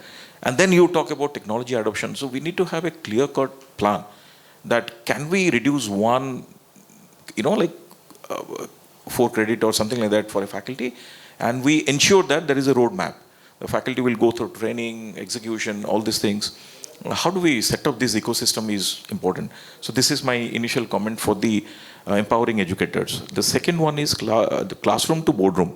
Only one point I will tell. How many of us are spending time, for example, if I'm having 1 hour class or 1.5 hour class, how much time we are devoting to motivate students to come up with really wild ideas? Because unless and until you bring those ideas, and the moment students say something, we get, hey, that's not workable. So how much time as an institution we are giving in a week, devoting this much of time, 1 hour time, wild thinking, nonsensical thinking, out of the box thinking, and how we are creating these ecosystems. Same with the faculty. We should not judge, on the basis of our qualification that, oh, these are rubbish. There is no content in it. No, you don't need to be content. Is there an innovation? Is there a creativity? Otherwise, it's very difficult.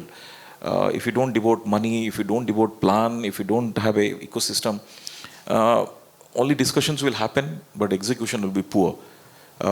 I've been listening AI. How many AI tools faculties are using? If that is the case, how many entrepreneurs have given training to the faculties? Are you investing money? And just attending one online program or webinar, it doesn't make any sense. It's just, so that's my initial thought. Thanks. Thank you, Deendayalji. So this is what I like about you.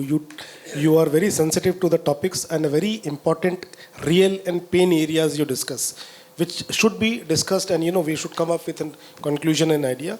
So I think the conclusion will come only by sitting with the owners of the institution, those who should be open-minded in investing some of their financials to making their campuses smart, and obviously inviting the edtech players who are making an efforts of creating a product and bringing to your desk, so that part of thing could be dealt off. And obviously assessment is also important. The way you are saying the auditing, likewise assessment of students. So auditing and assessment goes hand in hand. So thank you for that remark. I would now invite Professor Suprati Mishra. She is the Dean Academics, International Management Institute. Okay. So we had the IMI representation in last two events also. Professor Ramesh Bahil was there, and I guess Professor Biswal was also there. So we are very glad that you are all part of this forum again for your opening remarks and intro. Before I start, may I request you something, because I have to travel up to a place which is 4 hours distance from this place. So if I can give my first and last remark both, I'd be really very, very thankful. Okay, I'll not take more time. I'll take about 3-4 times the whatever aggregate time you would have given to. Understand. Okay. Yeah. So your topic of interest was bridging the digital That's divide. Right. That's so right. I'll stick to that. Great, ma'am. Okay. Great, ma'am. You can go ahead. Yeah. Okay. So very good evening, Mr. Chandan Kumar, Chandan Anand, right? Yes, sorry for that. So Mr. Chandan and the representatives from the Samsung team and all the academic representatives from different higher education institutions and also the schools and other institutions. So I represent an institution, IIMT Bhubaneswar, where we have already gone for massive, this digitalization of all our classrooms. So we already have the smart classrooms and all that. But I'm not going to talk about that. I'll probably talk about it later on. I'll just start with something which probably few of my earlier speakers talked about, which is inclusivity. Because my topic was digital divide. Now let's, as a teacher, I probably, I start with the fundamentals. So when we talk about digital divide, what do we actually understand by the digital divide is that inequitable access to the digital technology and resources among the people. Right? So that's where is the starting point. So if you look at, I have few data because I being a researcher, I think I always operate with some data. So may I have the privilege to share those thoughts? Yeah. You can do yeah. that. So fine. If this is a report by ICRAR, which says that India is the third largest digitalized country in the world. Second, third to only, before that comes US and China. And but ironically, India is ranked 12th among the G20 countries.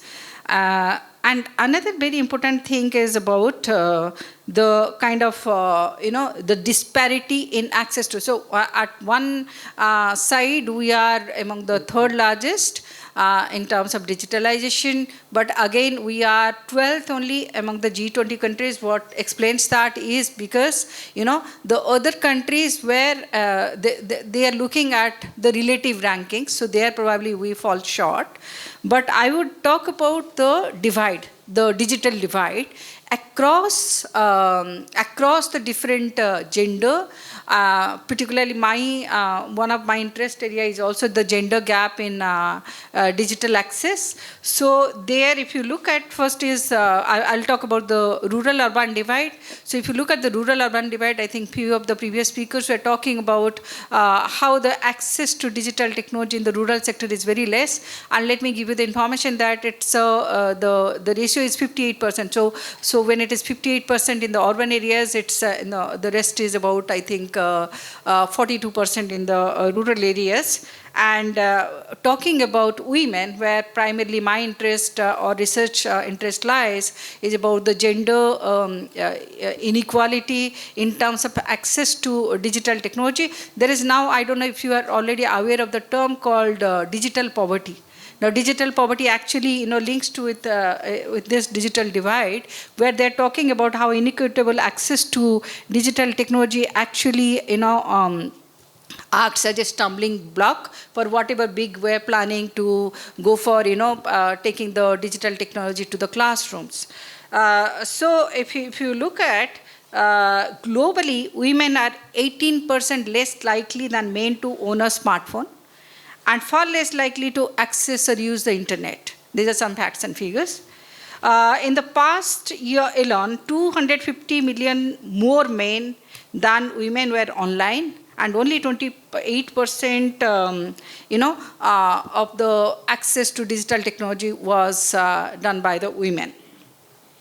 And in India, women are 15% less likely to own a mobile phone and 33% less likely to use mobile internet services than men. And in 2025, 25% of the total adult female population owned a smartphone, which was, the figure was 41% for the men. So, a gender gap of 40.4% with only 15% of women accessing the internet. Now, this is data and statistics, but these are the macro figures, but let me get down to the micro figures, okay? Now, the micro figure is that, over and above this data, what is happening is that even though, as a woman, because we are talking about how to take, digital accessible for all, which is not. These figures and facts are to place the fact that it is not equitable.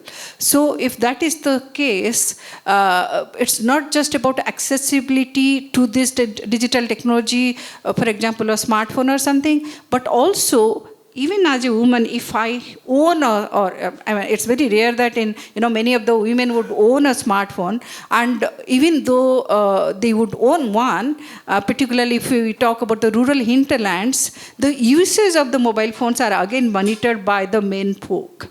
For example, I'll just give you one example. Like we saw how during the COVID,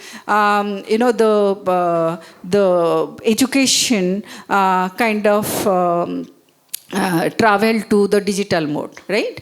So, if in a family in rural area, a family has one boy child and one girl child, and there is one smartphone in the family, which sometimes was coming as an aid or something, or from the government, then the access to the smartphone would be given to the boy and not to the girl.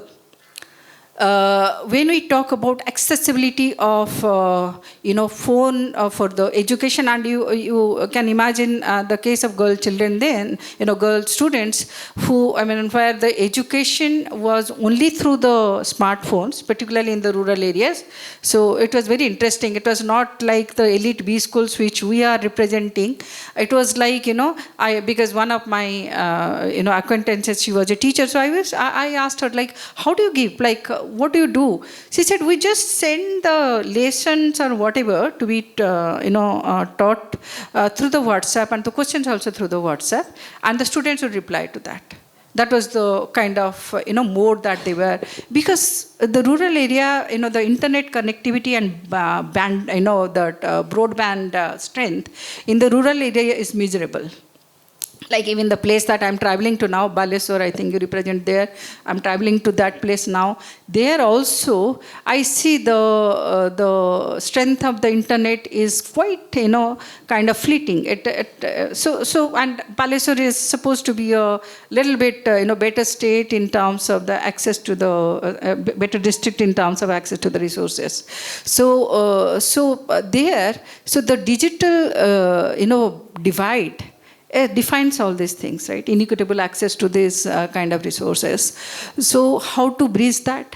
to breach that, probably, educating educating the women more through this digital technology or usage of the digital technologies, how to get this digital technology to the schools, to the hinterlands, and to the rural areas. So I know, because I am also a researcher in the field of corporate social responsibility and corporate governance. I have seen many of the, you are talking about the DMF on which districts are sitting. So the corporates, some of the corporates, like I know the initiatives by Tata Steel, where they try to give laptops to educated, a child from one family, at least one laptop, so which they can use not only for learning their lessons, but also how to use it for business purpose. So some kind of initiatives by the corporate, some kind of aid from the government, and making it more equitable. There is this government scheme also, which there is a scheme which also tries to give access of digital technologies to the different rural schools. But let's not call them weak. They are very, very strong. They can be more stronger than whatever we see in the urban areas. Coming to a case study that you said, so IIMI Bhubaneswar, I'll just maybe 2-3 lines and then I'll stop. So IIMI Bhubaneswar, we always had a very strong presence of digital technology from the beginning. Like I said, all our classrooms have smart boards like this, though it is not from Samsung. It's from another company. I'm not going to name them, but yeah, all our classes are equipped with that. The faculty members, they have been trained by the companies how to use it, how to interactively use the interactive panels, and how to play around with it in the classroom. But also I would like to talk about some dangers that is coming out from this. Yeah, from the data that is that I was telling about, interestingly, India is doing very good in terms of the AI-enabled technologies. The data that I was talking about, the ICRAR data.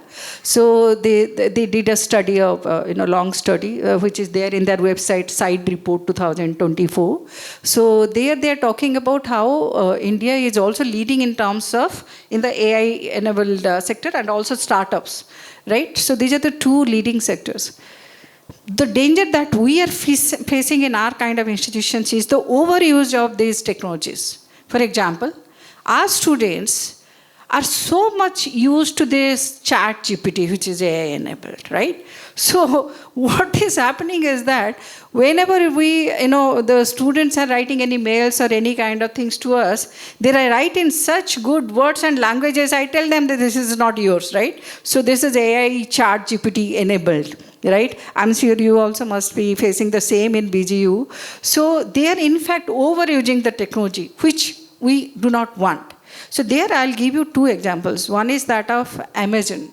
So Amazon as a company, what they have decided is that all the meetings, there is also a video in LinkedIn, but I also was part of a discussion where Amazon representatives had come and they were sharing.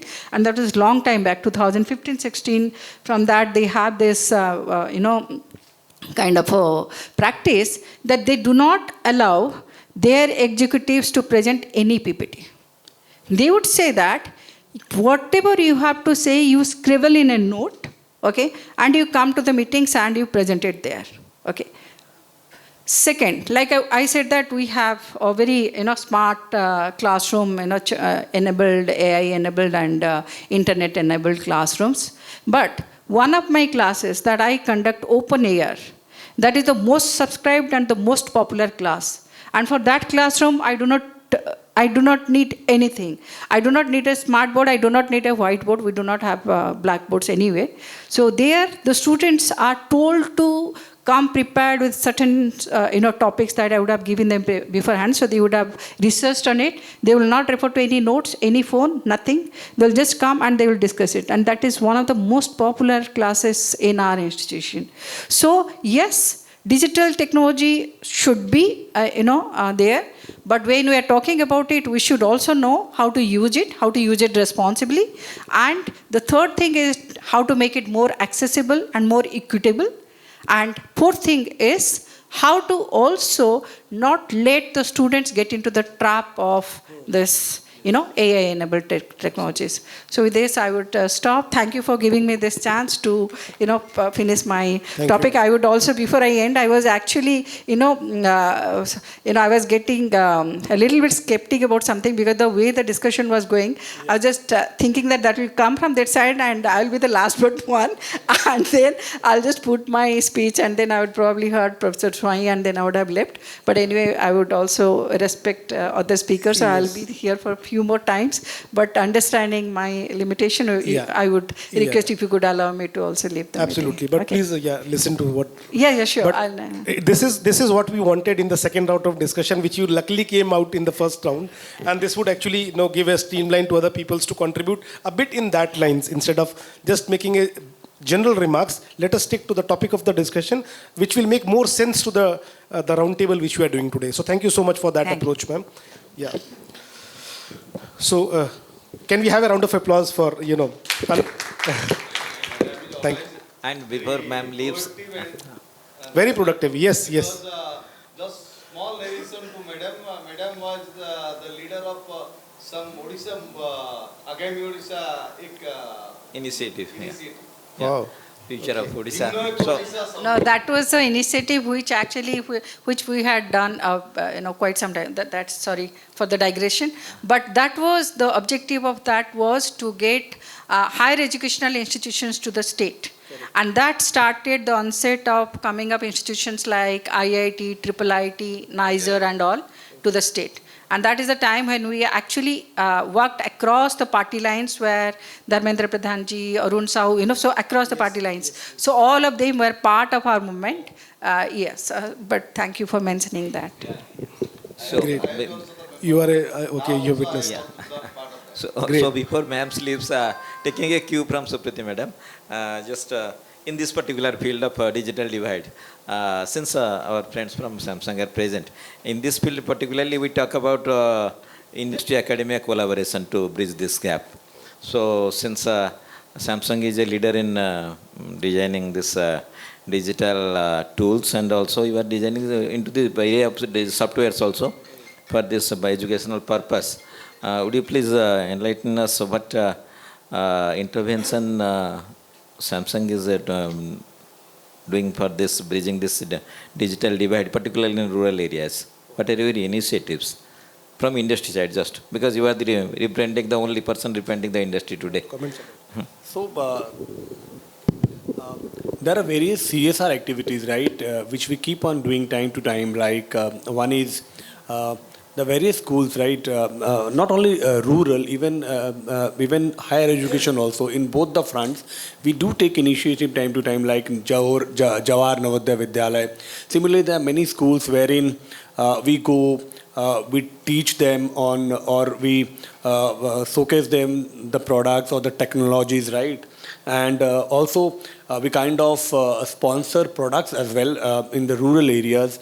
And when it comes to even higher education, like many of the IITs you see, because we have 3 R&D centers in India, right? Most of the IITs you will see there is a Samsung lab out there, right? For the students there. So those are the kind of initiatives which we keep on taking time to time, that we have provisions and we keep on doing that in order to serve the society. Yeah. Which one? Yeah, so there are many initiatives, state level initiative also, like one initiative which recently took is Solve for Tomorrow, wherein around 5,000 ITI, right, students, right, we imparted them training, skill training rather, so that it helps them in terms of taking a career move ahead. It was in UP, right? And there are certain programs in other states also where we keep on doing even skill, particularly skill job-oriented trainings, right? For ITIs and ITIs in particular. Yeah. 9 UP only, in UP. This is in UP, but there can be other programs also. I am also not aware in particular, but of course, if you want, we can give you or we can share you the informations. Yeah, of course, we are from a different domain, so there are different domains in the company that you are aware of. Of course, they can come. Yeah. Sure. Right, sir. Sure. Thank you. Great. So would now like to invite Dr. Kailash Chandra Das. He is the principal of IPSAR, Institute of Professional Studies and Research from Cuttack. Sir, namaskar sir. I am Dr. Kailash Chandra Das, principal, Institute of Professional Study and Research. Sir, namaskar. Sir, I am patient in dengue patient. Today morning I am discharged care hospital. Thank you, sir. Okay. So please take care. Yeah, no problem. You want to comment further? You want to comment anything, sir? कुछ बोलना है? So you can please be comfortable in your vernacular language also. मेरा family use. ठीक है. Samsung company. I understand. So would now like to invite the opening remarks from Dr. Rajat Kumarkar. He is the principal of Danichi College of Pharmacy, Cuttack. Will be having a different background of pharmacy altogether coming in. Sir. Yeah, I am odd man out. I think so. So, very good afternoon to all. Esteemed today's, I can say, our mentor and most adorable administrator, Dr. Ajay Kumar Nayak, sir. Why I tell so, in academic, I was the member of this BPUT Academic Council. When we are fighting, I am the one member to fight for pharmacy. Because we have 16 colleges under BPUT and there are 110 colleges engineering under BPUT. So we have to fight for our right.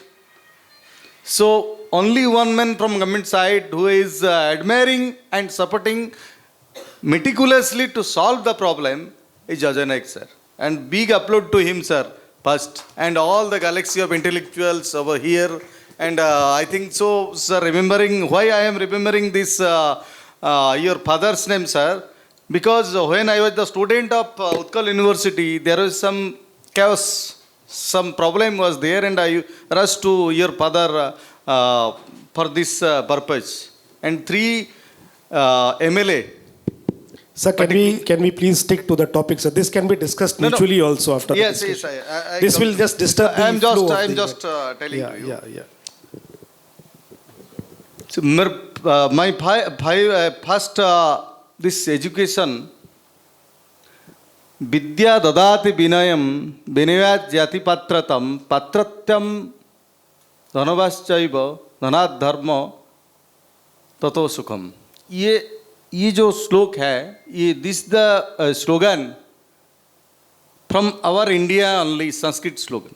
This is the meaning of the holistic education, to empower a child to establish himself in the society as well as do something for the society. But as we come across to today's scenario, what we are thinking that there is a gaps between teaching methodology and students' choice.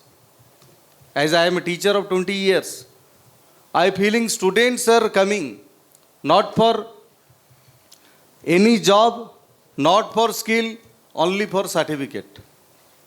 And we are also appreciating them not to come to college and take the certificate. But this is the quite obvious when we are thinking for this new education policy, and I have written 2 articles on that in editorial. I have sent to Ajay Nayak sir today just now. There is a huge gap between this, how to eradicate. And this particularly we are talking about this inclusive education and quality and equity based education. And when this economic report came, only 2 graduates, out of 2 graduates, 1 graduate is employable. It is a big question mark to our education system. And we are talking about this ground reality. Madam told that 15 years of primary education, secondary education, higher secondary education, then professional education or higher education is coming up. Then the base level, what the changes is required, and the dropout to be reduced, then there is a certain inclination to particular field.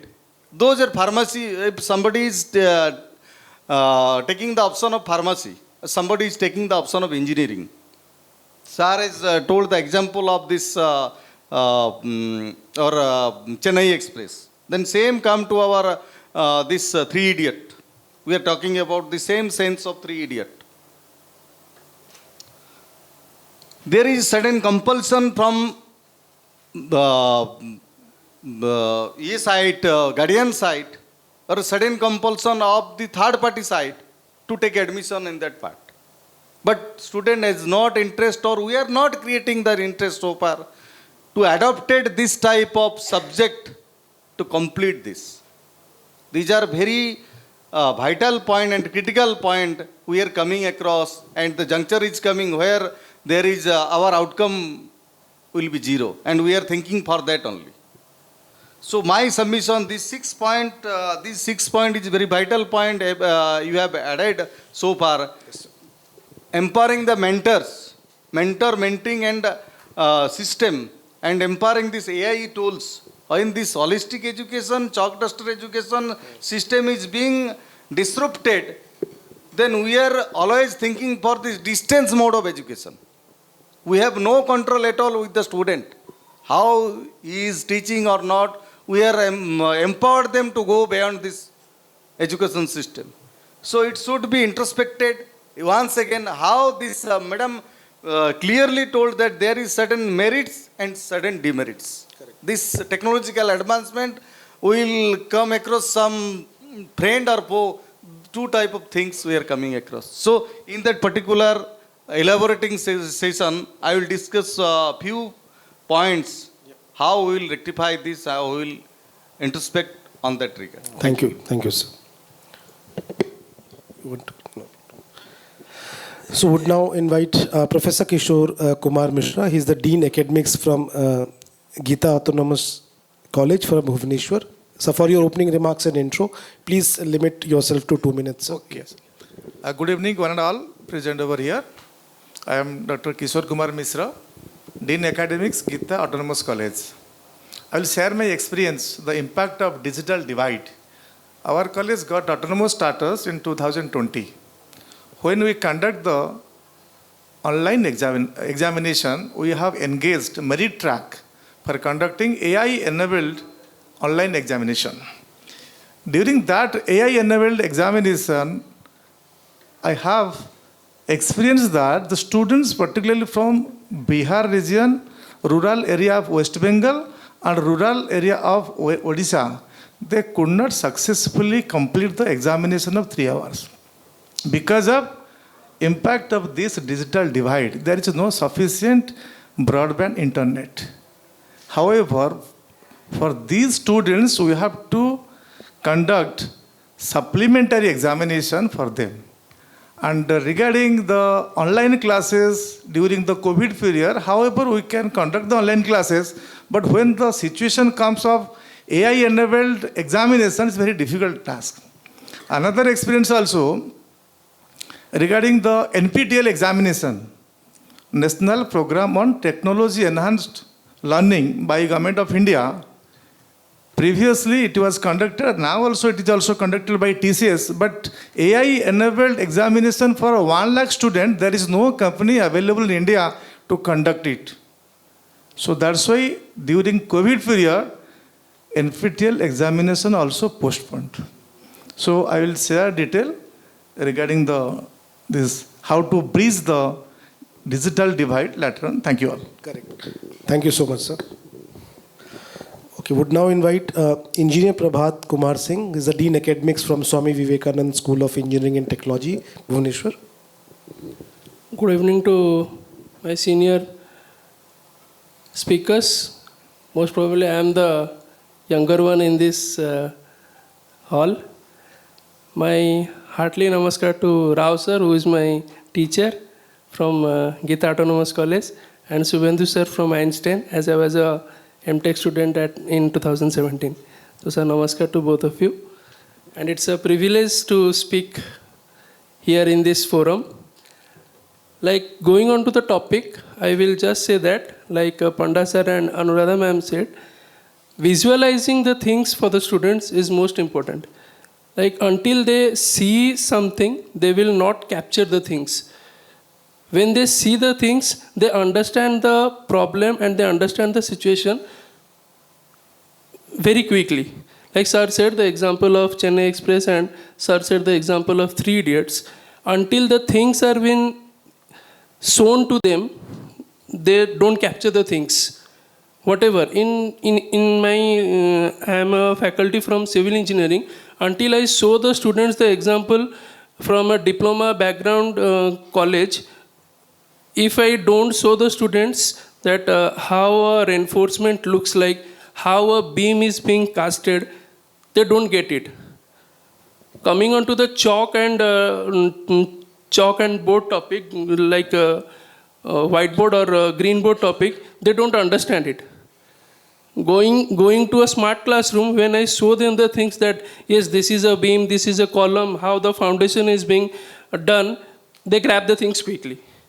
In the later part, we will discuss on that. Thank you, sir. Okay, thank you, Mr. Prabhat. Now I'll be inviting Dr. Niranjan Mishra. He's the principal of NM Institute of Engineering and Technology from Bhubaneswar.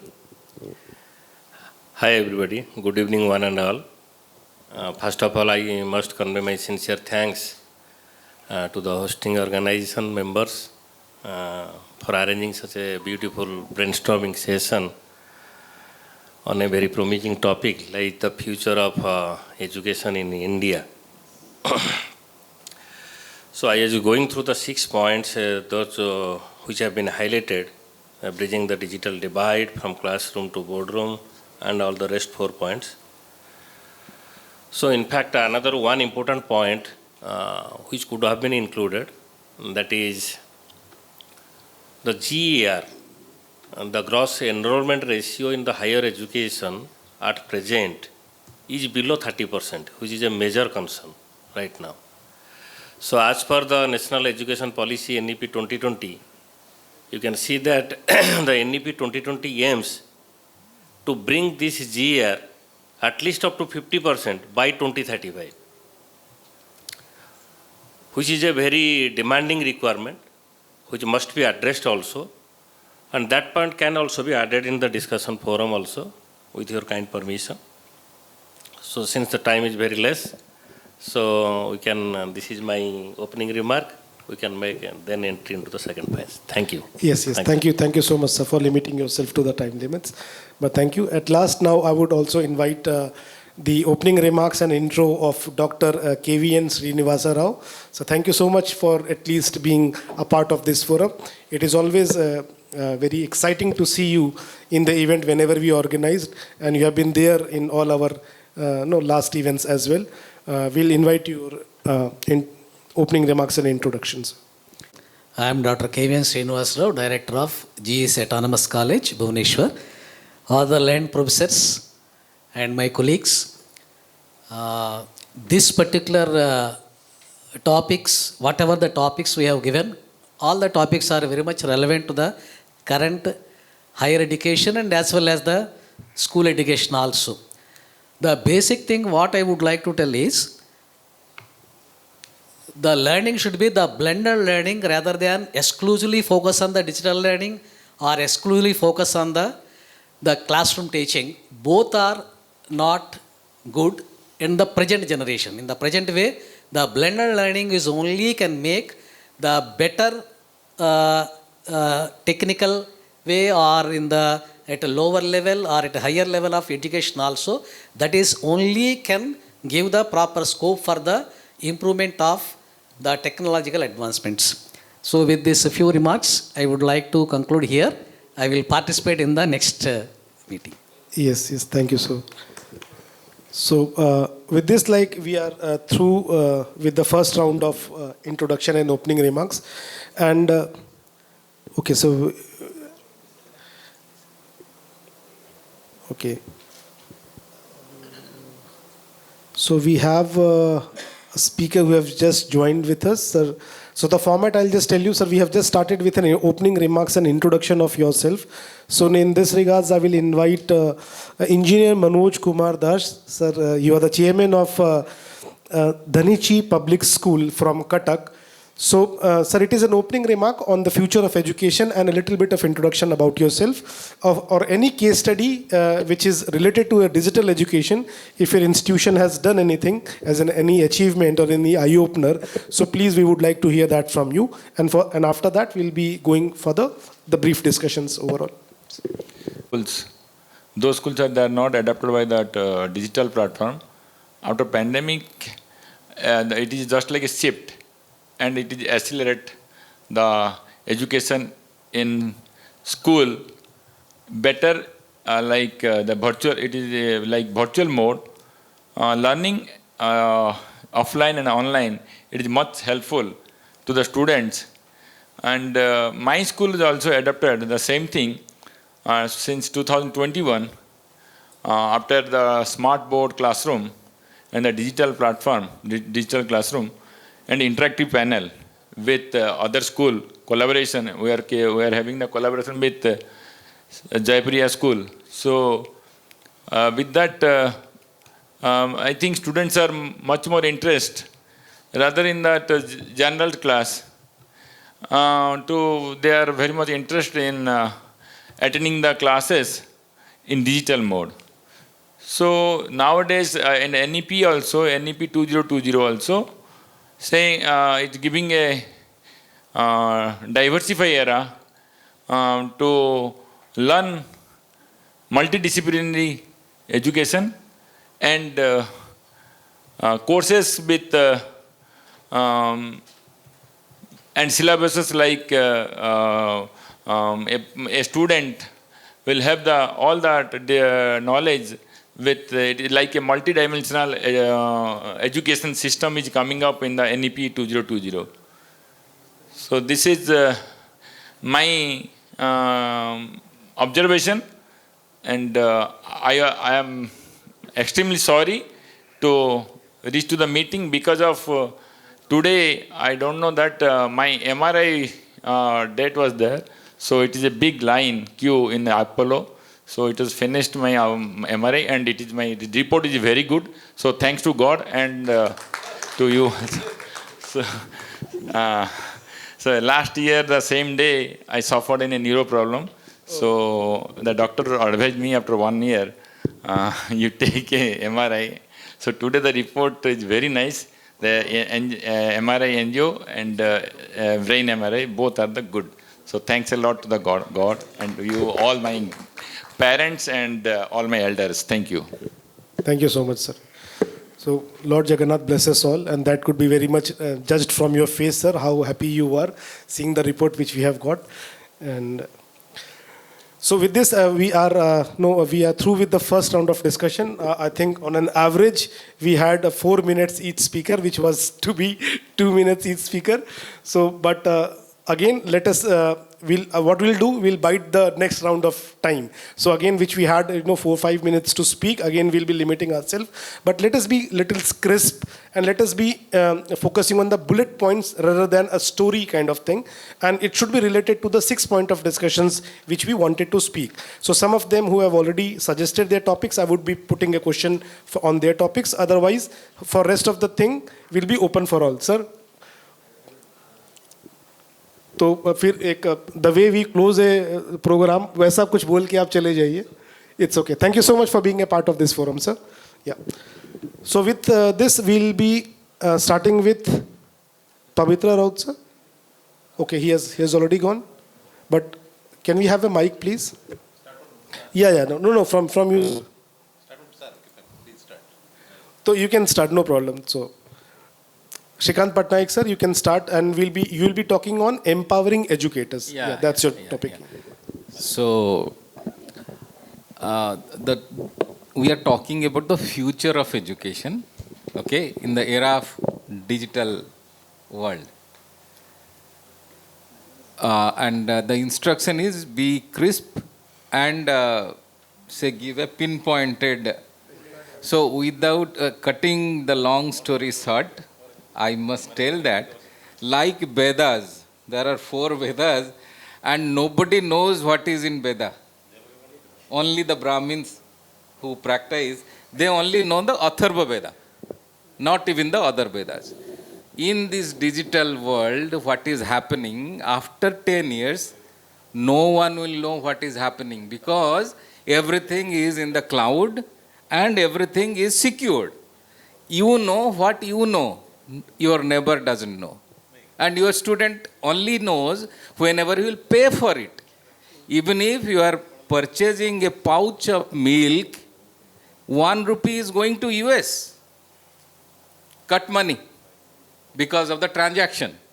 The similar thing is going to happen in education. We educator, we knowledge provider, we are putting everything into cloud, and whoever will use it, he will pay for that. So that is like all these 4 Vedas are there. The future of education is going to that. And who is dominating? AWS, Amazon, Microsoft, Google, and other things. So that is the PT part of it. Secondly, we are talking about the visualization. I must tell who are I am from the oldest engineering college, student of the oldest engineering college, that is Birla. Those who have passed, they have seen the teachers like N. Patnaik, P.K. Dheer. The people are telling the flux of the Birla. Whenever the P.K. Dheer sir will teach, the flux will, you can see the flux in the air. So that was the thing. But in the digitalized era, even if you are seeing, you cannot understand what is there. We have seen 3 generations. We are more than 60 or approaching 60. I am not more than 60, approaching 60. So I have seen the education of my younger brothers, my 2 sons. So whenever we are talking about the 2 younger brothers, so there are slight, say, improvement or changes, privatization, globalization, different, say, digital media has come. I have seen the education of my 2 sons. One is, say, here, Odisha educated. The second one is Singapore educated. And both of them, they know what to be done. They have a job given by their, say, bosses or the company. Only that part they know. They don't know the fundamental. They don't know what is behind it. So that is, the education is like that. We are going towards the skill base or what is required. And everything is there in the net. They will not listen to the teachers. So the 4th point I had given, the empowering educator. The educator, we educator should say adhere to the storytelling technique, because the fundamental thing, the behavioral attitude part, social, ethical, legal, and that part the student are not, say, listening. So for each small thing, they have to take training. How to speak, they will take, say, 10 days training. How to write, they will take another 30-day training. That was not there. During this 4 years' time, we are well equipped with all these. The name was not there, holistic education, but we had underpass or undergone through the holistic education. So we teacher in the era of digital world must know how to teach through the storytelling, through the moral, through the ethical, through legal, through social aspect. We are not imparting.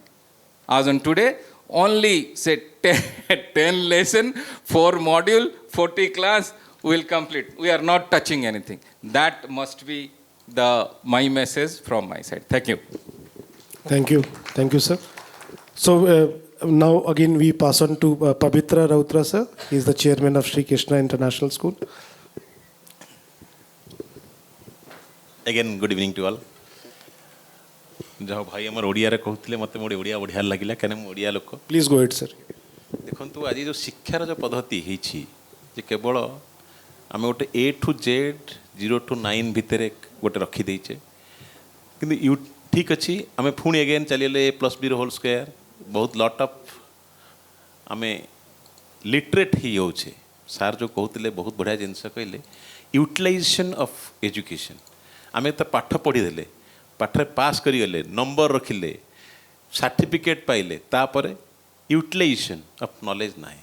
ସେଥିପାଇଁ digitisation ଠିକ୍ ଅଛି, digitisation ଆମେ ଗୋଟେ ସୁବିଧା ପାଉଛେ platform we ନ ଠିକ୍ ଅଛି, ପାର୍ଟଲି ଆମେ ଜାଣିପାରୁଛେ ଯେ ଏଇ ଜ୍ଞାନଟା ଆମେ ଆହରଣ କରିପାରୁଛେ। ସେଥିପାଇଁ ଆମେ ଜ୍ଞାନଟାକୁ କେମିତି ୟୁଟିଲାଇଜେସନ୍ କରିବା ତାକୁ ଆମ ପାଖରେ କିଛି ପଦ୍ଧତି ନାହିଁ କି ପ୍ରୋସେସ୍ ନାହିଁ। ଏବଂ ଆଉ ଗୋଟେ ସବୁଠୁ ବଢ଼ିଆ ବର୍ତ୍ତମାନ ଯୁଗରେ ଦେଖନ୍ତୁ, ଯଦି ଆମ ଗୋଟେ ଫ୍ୟାମିଲିରେ ବସୁଛେ, ହଜବେଣ୍ଡ ୱାଇଫ୍ କିଡ଼୍ସ ବସୁଛନ୍ତି, ସେଠି ବସୁଛନ୍ତି, ସେ ତିନିଟା ମୋବାଇଲ ଧରି ବସୁଛନ୍ତି, ଆଉ କେହି କାହା ମୁହଁକୁ ଚାହୁଁନାହାନ୍ତି। ଏଇଟା ଏମିତି ଗୋଟେ ବ୍ୟତିବ୍ୟସ୍ତ ଲାଗୁଛି ବେଳେବେଳେ ଘରେ ବସିଲେ, ବାବା କ'ଣ କରୁଛ, ଟିକେ ବାବା ମେସେଜ୍ କରୁଛୁ କ'ଣ ନା ମୁଁ ଲେଖୁଛି ଗୋଟେ, ମାନେ everyone is engage himself with their mobile. ଆମେ ଡିଜିଟାଲାଇଜେସନ୍ ଠିକ୍ ଅଛି, ଆମେ ବହୁତ ଆଗକୁ ପଳେଇ ଆସେ, କିନ୍ତୁ ଆମେ ଜାଣିପାରୁନି କିଛି ଦିନ ପରେ ମୋତେ ଲାଗୁଛି ବୋଧେ ସ୍ତ୍ରୀ ବୋଧେ ସ୍ୱାମୀକି ଚିହ୍ନି ପାରିବନି, କୁଆଡ଼େ ଆସିଲେ କି। ଆଣ୍ଡ ସେଇ ବିପଦକୁ ମୁଖି ଆସୁଛେ, ଆମ ଅନ୍ତରଙ୍ଗ ନାହିଁ। ସାର୍ ଯୋଉଛନ୍ତି ମୋର ଜଣେ ରିଲେସନ୍, ମୁଁ କିନ୍ତୁ ଆଜି ଦେଖିଲେ ମୋବାଇଲରେ କଥା ହେଉଥିଲେ ମଧ୍ୟ ମୁଁ ଜାଣିପାରୁନି, ଏବେ ଜାଣିଲି ସାର୍। ସେଥିପାଇଁ ଆମେମାନେ କେତେ ତା କାରଣ ହେଉଛି ଆମେ କଥା ହେଉଛେ ମୋବାଇଲରେ କିନ୍ତୁ ଇଣ୍ଟ୍ରାକ୍ସନ୍ ନାହିଁ। ଆଜି ଯେଉଁ ବହୁତ ବଢ଼ିଆ ସୁନ୍ଦର ଗୋଟେ ପ୍ରୋଗ୍ରାମଟେ କରିଛନ୍ତି, ଆମମାନେ ଇଣ୍ଟ୍ରାକ୍ସନ୍ ହେଉଛି। ଇଭେନ୍ ଫ୍ୟାମିଲି କଥା ମୁଁ କହିଲି ନା, ଫ୍ୟାମିଲି ଛାଡ଼ ଏମିତି ପ୍ରତ୍ୟେକ ଏକ୍ଜାମିନେସନ୍ କହୁଛନ୍ତି, ଆଜି ଡିଜିଟାଇଜେସନ୍ କରୁଛନ୍ତି, ଇଏ କ'ଣ ପାଇଁ ମୁଁ ଜାଣିପାରୁନି। ଯଦି ଯେତେବେଳେ ଆମେ ୟୁଟିଲାଇଜେସନ୍ କରିପାରୁନେ କୌଣସି ଜିନିଷର, ଆମେ ୟୁଟିଲାଇଜେସନ୍ ଜାଣିପାରୁନେ। ଯେମିତି ସାର୍ କହୁଥିଲେ ଯେ ସିଭିଲ୍ ଇଞ୍ଜିନିୟରିଂ ପାଠ ପଢ଼ିକି ମୋ କମ୍ପାନୀକି ଆସନ୍ତି ଚାକିରି କରିବା ପାଇଁ, ତାଙ୍କୁ ଛିଡ଼ା କରିଦେଲେ, ସେ ତ ଲେଆଉଟ୍ ଟେପ୍ ଧରି କ'ଣ କରିବି ବୋଲି ଜାଣିପାରୁନାହାନ୍ତି, ଭାଇ ମୋତେ କ'ଣ କରାଯିବ। ମୁଁ ତାଙ୍କୁ ଗୋଟେ କାମ କରିଛି, 6 ମାସ ଗୋଟେ ରୁହ, ତୁମେ ଟ୍ରେନିଂ ପ୍ରୋଗ୍ରାମରେ ରୁହ, ତୁମେ ସିଭିଲ୍ ପାସ୍ କରିଛ ଠିକ୍ ଅଛି, ସାର୍ଟିଫିକେଟ୍ଟା ବହୁତ ରଖିଛ, ଘରେ ଟାଙ୍ଗିଥାଅ, ଦରକାର କେତେବେଳେ ଦରକାର ପଡ଼ିବ ଲୋକ ଜାଣିବା ପାଇଁ। ବଟ୍ ତୁମର ଗୋଟେ ଜିନିଷ ତୁମେ ଆସିବା ପାଇଁ ପଡ଼ିବ ଯେ ସାଇଡ଼୍ରେ 6 ମାସ ଗୋଟେ ଟ୍ରେନିଂ ନିଅ। ଆଗ ମିସ୍ତ୍ରୀ ଠାରୁ ଟ୍ରେନିଂ ନିଅ ଯେ ଟେପ୍ କ'ଣ କେମିତି ଧରିବା, ଲେଆଉଟ୍ କରିବା କେମିତି, ତାପରେ ବିଲ୍ଡିଂ କ'ଣ କନଷ୍ଟ୍ରକ୍ସନ୍ କରିବା, ତାପରେ କ'ଣ ଷ୍ଟେପ୍ ବାଇ ଷ୍ଟେପ୍। ଇଭେନ୍ ମୁଁ ସ୍କୁଲର କଥା କହୁଛି, ମୋ ସ୍କୁଲର ଏକ୍ସପିରିଏନ୍ସ।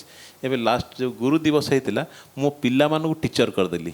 ମୁଁ କହିଲି ଗୋଟେ କାମ କରନ୍ତୁ, ତୁମମାନେ ସବୁ ଟିଚର ହେଇଯାଅ, ଆଜି ପ୍ରିନ୍ସିପାଲ୍ ହେଇଯାଅ, ଏବଂ ମୁଁ ଦେଖିବି ଭିଡ଼ିଓ ସୁଟିଂ କରିକି ତାକୁ ଦେଖିବି ଯେ ୟୁଟ୍ୟୁବରେ ଯେ ତୁମେ କ'ଣ କରିଛ ବୋଲି। ଆଣ୍ଡ ସେଦିନ ଆମ ପିଲା ଗୋଟେ ବାଡ଼ି ଧରିକି ପ୍ରିନ୍ସିପାଲ୍ କହିଲା, ସାର୍ ସତରେ ଆମ ପ୍ରିନ୍ସିପାଲ୍ ଯଦି ବାଡ଼ି ନ ଧରିଥାନ୍ତେ ତାହେଲେ ବୋଧେ ଆମେ ଠିକ୍ରେ ବସିପାରିନଥାନ୍ତୁ। ସେ ଉପଲବ୍ଧି କରିପାରିଲା ଯେ ମୋର ଗୋଟେ ବାଡ଼ି ଛଡ଼ି ଦରକାର ଗୋଟେ ତୁମମାନଙ୍କୁ ସବୁ ଶାସନ କରିବା ପାଇଁ। ସେମିତି ସେ ୟୁଟିଲାଇଜେସନ୍, ସେ ବି ପାଠ ପଢ଼ୁଥିଲା 12th ପିଲାଟେ। ଆମେ ସେଥିପାଇଁ ପାଠ ପଢ଼ିବା ସାଙ୍ଗେ ସାଙ୍ଗେ ମଧ୍ୟ ଆମେ ସେଥିପାଇଁ ସ୍କୁଲରେ ଏବେ ଆଡ଼ପ୍ଟ କରିଛୁ ଯେ କେମିତି ଦାନ୍ତ। ଏବେ ଦେଖିବେ ଆଉ ଗୋଟେ ମୋର ଗୋଟେ ଭଣଜାଟେ ଆସୁଥିଲା, ଏବେ ମାନେ ସେ ଇଞ୍ଜିନିୟରିଂ ପଢ଼ୁଛି କିଟ୍ରେ, ତା ମାମା ତା ବେକକୁ ଧରିକି ଏମିତି ଖୁଆଉଛି। ମୁଁ କହିଲି ଇଏ କ'ଣ ଘରେ, ଇଏ କ'ଣ ତାକୁ ଖୁଆଉଛୁ କ'ଣ ନା, ମୁଁ କ'ଣ କରିବି କ'ଣ, ସେଠି ଖାଇବା ଶିଖିନି ଏପର୍ଯ୍ୟନ୍ତ, ସେ ଖାଇଲେ ଅଳ୍ପ ଖାଉଛି। ତେଣୁ ଆପଣ ଦେଖନ୍ତୁ, ମୋର କହିବାର ଉଦ୍ଦେଶ୍ୟଟା ହେଉଛି ଯେ ଆମମାନେ କେତେ ଡିଜିଟାଲାଇଜେସନ୍ ହେଇକି କେତେ ମାନେ ସମୟକୁ କ'ଣ କିଭଳି ଭାବରେ ଅତିବାହିତ କରିଦେଉଛେ। ସେ ସବୁବେଳେ କ'ଣ ମୋବାଇଲ ଧରି ବୁଲୁଛନ୍ତି, ଖାଇବା ବି ଶିଖୁନାହାନ୍ତି। ତା ମାମା ଆସିବ, ଡାକିବ, ତା ବେକଟାକୁ ଧରିବ, ଖୁଆଇଦେବ। ଆମେ କିନ୍ତୁ ପିଲାବେଳେ ସେମିତି ନଥିଲେ, ଆମେ ଡିଫରେଣ୍ଟ ଥିଲେ। ପିଲାମାନଙ୍କୁ ମୁଁ ସେଥିପାଇଁ ଆମ ସ୍କୁଲରେ ଦାନ୍ତ ଘଷିବା ଶିଖାଇବା ମଧ୍ୟ ଆରମ୍ଭ କରିଛି ଏବେ, ଯେ how to clean your teeth in LKG UKG 1। ଏବଂ ତା ଦେହରେ ଆମେ ତାଙ୍କୁ ପୁରା ରେଗୁଲାରଲି ଯାହା ପଢ଼ୁଛନ୍ତି, ଆଉ ବଢ଼ିଆ କଥା ସାର୍ କହିଲେ, ମୁଁ ଆରମ୍ଭ କରିଦେବି ଆଜି ଯେ ରିସର୍ଚେବଲ୍ ବ୍ରେନ୍ଟାକୁ ରିସର୍ଚେବଲ୍ ଭର୍ତ୍ତି କର, ଯେ ଏଇଟା କଲେ କ'ଣ ହେବ, ସେଇଟା କଲେ କ'ଣ ହେବ। ଆମେ ପିଲାବେଳେ ପଚାରୁଥିଲେ, ବାବା ଏଇଟା କ'ଣ, ବାବା ସେଇଟା କ'ଣ, ଏଇଟା କ'ଣ, ସେଇଟା ଆଉ ନାହିଁ। ପିଲାମାନେ ପଚାରୁନାହାନ୍ତି। ପିଲାଙ୍କୁ ଗୋଟେ ଏବେ ଛୋଟ ପିଲା ଜନ୍ମ ହେଲା ପରେ ମୋତେ ଲାଗୁଛି ବୋଧେ କ୍ଲାସ୍ ମାନେ 6 ମାସ 8 ମାସ ହେଲେ ମାଆ ତାକୁ ଧରି ଦେଉଛି ଟେଲିଫୋନ୍ ଧରିକି, ସେ କହୁଛି ଗୀତ ଶୁଣୁଛି କିମ୍ବା କ'ଣ ମୋବାଇଲ ଧରୁଛି, ସେ ଆଉ ପଚାରି ପାରୁନି କି ଜନ୍ମରୁ ଆଉ ଜାଣିପାରୁନି ଯେ କ'ଣ। କିନ୍ତୁ ମୁଁ ଦେଖୁଛି ଆମ ପିଲାମାନେ, ମୋ ଛୁଆ ପଚାରୁଥିଲା, ବାବା ଏଇଟା କ'ଣ, ସେଇଟା କ'ଣ, ସେଇଟା କ'ଣ, ଗୋଟେ 500,000 ଜନ୍ମରୁ ପୁରା 7-8 ବର୍ଷ ପର୍ଯ୍ୟନ୍ତ ଏଇଟା କ'ଣ ସେଇଟା କ'ଣ କୋଶ୍ଚିନ୍ର ଉତ୍ତର ଦେବା ପାଇଁ, ଯାହାଫଳରେ ସେଥିପାଇଁ ଇଣ୍ଟ୍ରାକ୍ସନ୍ ଥିଲା। ଏବେ ସେଥିପାଇଁ କ'ଣ ହେଉଛି ନା, ସେ ଯେଉଁ ଏଇଟା କ'ଣ ବନ୍ଦ କରିଦେଇକି ବର୍ତ୍ତମାନ ଲୋକ ପିଲା ମୁଁ ଦେଖୁଛି ବହୁତ ଘରେ ପିଲାକୁ ଧରି ଦେଉଛନ୍ତି ମୋବାଇଲ ଖଣ୍ଡେ, ସେ ଧରିକି ମାନେ 4-6 ମାସରେ ହେଇଗଲା ପରେ ସେ ପିଲା ମୋବାଇଲ ଧରିଲା, ସେ ତାର ଗୀତ ଶୁଣିଲା, ସେ ତାର କାନ୍ଦିବା ବନ୍ଦ କରିଦେଲା। ତେଣୁ ଆମେ ଏଇ ଯେଉଁ ଡିଜିଟାଲାଇଜେସନ୍କୁ ଡେଭଲପ୍ କରୁଛେ, ଠିକ୍ ଅଛି, ବହୁତ ଏନପାୱାରିଂ କରୁଛେ, ବହୁତ ବଢ଼ିଆ ଭଲ କରୁଛେ, କିନ୍ତୁ ଆମେ ତା ଦେହରେ ଟିକେ ଦେଖିବା ଦରକାର ଅଛି ଯେ ମିସ୍ୟୁଟିଲାଇଜେସନ୍ ନ ହଉ। ବର୍ତ୍ତମାନ ଦେଖନ୍ତୁ, ଗୋଟେ ଥର କ'ଣ ନା, ମୋ ଗୋଟେ ସ୍କୁଲର ପିଲାଟେ ସେ କ'ଣ କଲା ନା, କ'ଣ ଲିଙ୍କଡିନ୍ରେ ଖୋଲିକି ମାନେ ଜଣକୁ ଗୋଟେ ଟିଚରଙ୍କର କ'ଣ ନାମ ନା ତା ନମ୍ବରଟା ପକାଇଦେଲା, ଯାହାଫଳରେ ଲୋକ ଟିଚରକୁ ସେ ବହୁତ ଲୋକ ସେ ପଳେଇ ଛୁଟିରେ ପଳେଇଛି, ଲୋକ ଗାଳି କରିବା ଆରମ୍ଭ କଲେ। କହିଲେ ଇଏ କ'ଣ ଏମିତି ଗାଳି କରୁଛନ୍ତି କ'ଣ ପାଇଁ, ବିକଜ ସେ କ'ଣ କେମିତି କ'ଣ ୟୁଟିଲାଇଜେସନ୍, ମିସ୍ୟୁଟିଲାଇଜେସନ୍ ଅଫ୍ ଯେଉଁ ଡିଜିଟାଲାଇଜେସନ୍ ଆଉ ମିସ୍ୟୁଟିଲାଇଜେସନ୍ ଏଇ ଯେଉଁ ବର୍ତ୍ତମାନ ଆଜିକା ଦିନରେ ଆସିଯାଇଛି कि आपण ए स्क्रीन टीवी आम लगे दूँ देखा पिला जो क्लास छुट्टी हो कौन देखुं अरे केमी मिस यूटिलाइजेसन सेटा आपण मैंने टेक्नोलोजिकली टिके डेभलप करूँ पिला यूटिलाइज करूँ mobile is good but certain extent ताकू आप केमी एआई द्वारा हो किंबा एनी सॉफ्टवेयर द्वारा हो केमी मिस यूटिलाइज करा से मुझे अनुरोध करी जे एबे जो आम जदि आम सैमसंग आमको दे पारंता जे गोटे गोटे टैब दे पारंता आम पिला मानकू जे से माने पिला नहीं कि पढ़ंतु कौन टैब रे पढ़ंतु कहीं बर्तमान आफ्टर कोविड पिला आक्वेंटेड हो गले डिजिटाइजेशन प्रत्येक इनफॉरमेशन हम पासिंग करने से पढ़ुची कि मोबाइल कला बापा मोबाइल दूसरे मोबाइल से पाठ पढ़ा संगे संगे तार मिसयूटिलाइजटा बहुत कर दूसरी सेटा केमती करें ना कौन टेक्नोलोजी द्वारा करें से टेक्नोलोजी टे अडप्ट करा पड़ो देन स्किलिंग एबे जो कहल ना पाठ पढ़ा खाली आम सर्टिफिकेट 12th हो इंजीनियरिंग हो जहाँ गोटे खाली सर्टिफिकेट धरुची what way we make them skill be practical जेकोसी गोटे छोट जिनस कहले सिविल इंजीनियरिंग मेकानिकल इंजीनियरिंग हो जेकोसी केमती स्किलिंग माने प्रोडक्टिविटी करार अच्छी तापाई आमको पदक्षेप नापी पड़ो अदरवाइज यही पदक्षेप न नवा तेल आप देखो बर्तमान जमती कि भारत वर्ष कोटी कोटी लोक बोलुंट कौन बेकारी समस्या घटुच कारण हूँ केवल से स्किलिंग नुहति खाली खोजुंट आम चाकरी करूँ चाकरी कले ही आजिका डेट्रे मतलब आउटपुट देवाई पड़ो कि सार कहले जमी मत पुओ जाऊँच से जानते केवल कौन एति जी शिक्षा जाती ताठू how to behave how to approach to the peoples से जानी ना बहुत लोग जानी ना बर्तमान देखा जदि यही प्रत्येक वर्ष 26 कोटी में देखुली 26.5 crore students are coming every year in out Bharat जदि से जदि स्किलिंग फॉर्मेट न पकेवा स्किलिंग माने स्किलिंग नॉट दे आम खाली उत्पादन करवा नुह हाउ टू बिहेव आम केमी जो भारत वर्ष थिला जमती कि 1835 जमती लॉर्ड मर्क्यूरी कहते जदि भारत को आसले देखिले सब आड़े बोलले कौटी चोर नहांती कि कौन दरिद्र लोक नहांती किसी सेमती कि मनोभाव ना तो कहले ये तो भारत को तो सुवर्ण देश आपको केमती कौन करी सीट कहले पार्लियामेंट जदि शिक्षार व्यवस्था परिवर्तन कर दि ताहले आमे ही ये देश को आम हाथ को नहीं पार otherwise there is no chance सेमती से सुवर्ण देश को पुणी एगेन फेरवाई हेले आम जो प्रोसेस ऑफ सेटा आम खाली कहबानी खाली पाठ पढ़ बोली से पाठ को यूटिलाइज करवा से यूटिलाइजेशन ऑफ दैट टॉपिक टाक आम समस्ते प्रत्येक शिक्षानुष्ठान जदि प्रत्येक शिक्षानुष्ठान जदि उपदेवा जे नहीं आम से पाठ पढ़ाटा केमती गुरुत्व देवा यूटिलाइज कर देन आम देश आम राज्य आम मैंने डेभलप कर प्रत्येक क्षेत्र में thank you give the opportunity and to share my experience thank you so much sir thank you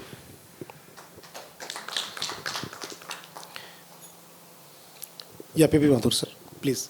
Future of education in India. So, any of the topics or in general? Okay. Good evening again to all the distinguished panelists here. I was worried that when the topic was there as far as the education of future, my question is, what is the future of education? Because the way the things are happening as far as education is concerned, the future is very different to be predicted. We have got confused with information and knowledge. Most of us think that if we have information, we have knowledge. And many of the people, those who have knowledge, is very difficult to find now. Even, I'm sorry if anybody feels differently. If now the government has asked in our education policy, or even before that, that all the engineering students should be reading. Okay, all the engineering students should be reading biology or physics, mathematics, chemistry, and all that. But what are the practitioners of the subject? If suppose a person is teaching biology, and I was recently interviewing some candidates for their promotions, I asked them, how do you start your lecture? They said, we teach cell biology. I said, why cell biology?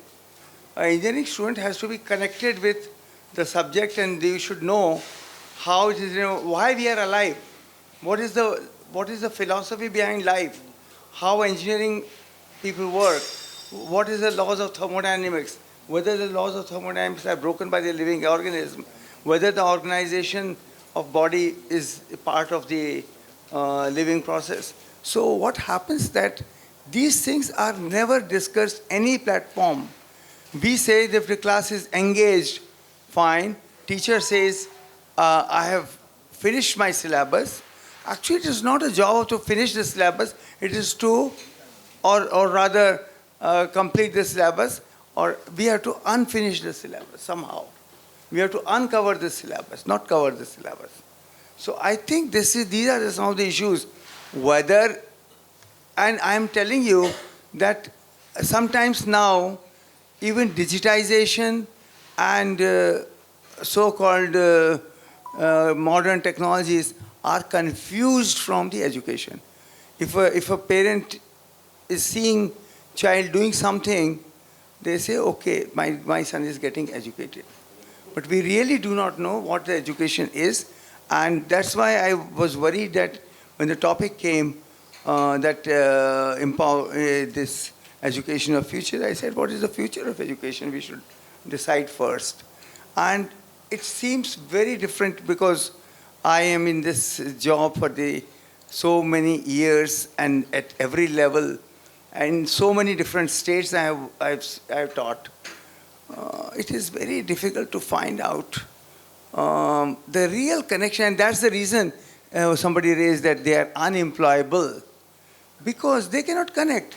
If a person has read biology and wants a job in engineering, they can't connect to themselves. So I think connection is very important, whether technology, no technology. Of course, I'm coming from a place where technology was always at higher level, and Birla Global University, I have provided every classroom as a digital classroom. But I am telling you that it is a good experience. The students love it. But at the same time, teacher's role can never be underplayed. The teacher's role is supreme. And I'm sure that this message has to be told in the FDPs or MDPs, wherever we have, that a teacher role has become more difficult than it was ever before. And I think the new technology is inevitable. I think the discussion is not there because when there was a invasion of television in homes, there was a problem that whether we should have television at our home or not. Many people did not buy televisions for years together, and they still chose to live without television. Then when the color TV came, then again the same kind of thing happened. When the many channels came, it was a problem. When cable connections came, it was the same problem. But now we don't have any such discussions. I think these discussions will never happen unless until we see that what we are delivering is correct, good, and good for them. Thank you so much. I will be leaving a little early because, as I told that I am on my way out from Bhubaneswar. Though it is a sad moment because I was 9 years here, 5 years as Vice Chancellor of KIT, and 4 years as the Vice Chancellor of Birla Global University. So I feel myself as a part of Odisha and Bhubaneswar particularly. My thoughts will always be with you all, and any time I will be very happy to join with you. Thank you so much. Even can we have a better round of applause for him? Let us give him a sent-off clap. So this is a sent-off clap from all of us to you, sir. Thank you so much for your hard work and efforts to this state and making your institute one of the finest institute of this state. So glad to have you. So over to you, Dr. Ajay Kumar Nayak. That's what I was saying. So on behalf of all the students, academia and people of Odisha, sir, a very loving farewell to you, sir. Because I have seen as being part of the higher education department and then technical education department. I have seen Professor Mathur leading both the institutions from the front, and he had introduced so many innovations there also. And particularly Birla Global University, right from inception I was associated with them. And I have seen you, sir, working. It was a very, but it's a natural, sir, after so many years of leading it. You are leaving, but we shall miss your presence, sir. And I think we shall reach out to you whenever necessary, and we shall be able to get your guidance in future days also. So another big round of applause for Mathur.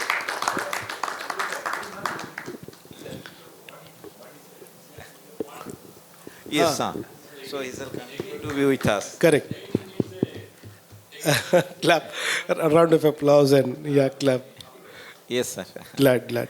Sir, over to you, PP Mathur, sir. We would, in fact, Ajay Kumar, sir, you focus on the future of education. Let us have the closing remarks so that rest of the participants can, Yes, I am coming contribute to that. their part. Yeah. Okay. Just so the tone of the today's discussion is on this digital infrastructure and another bridging the digital divide. Okay, sir, shall we leave? Okay. Yeah.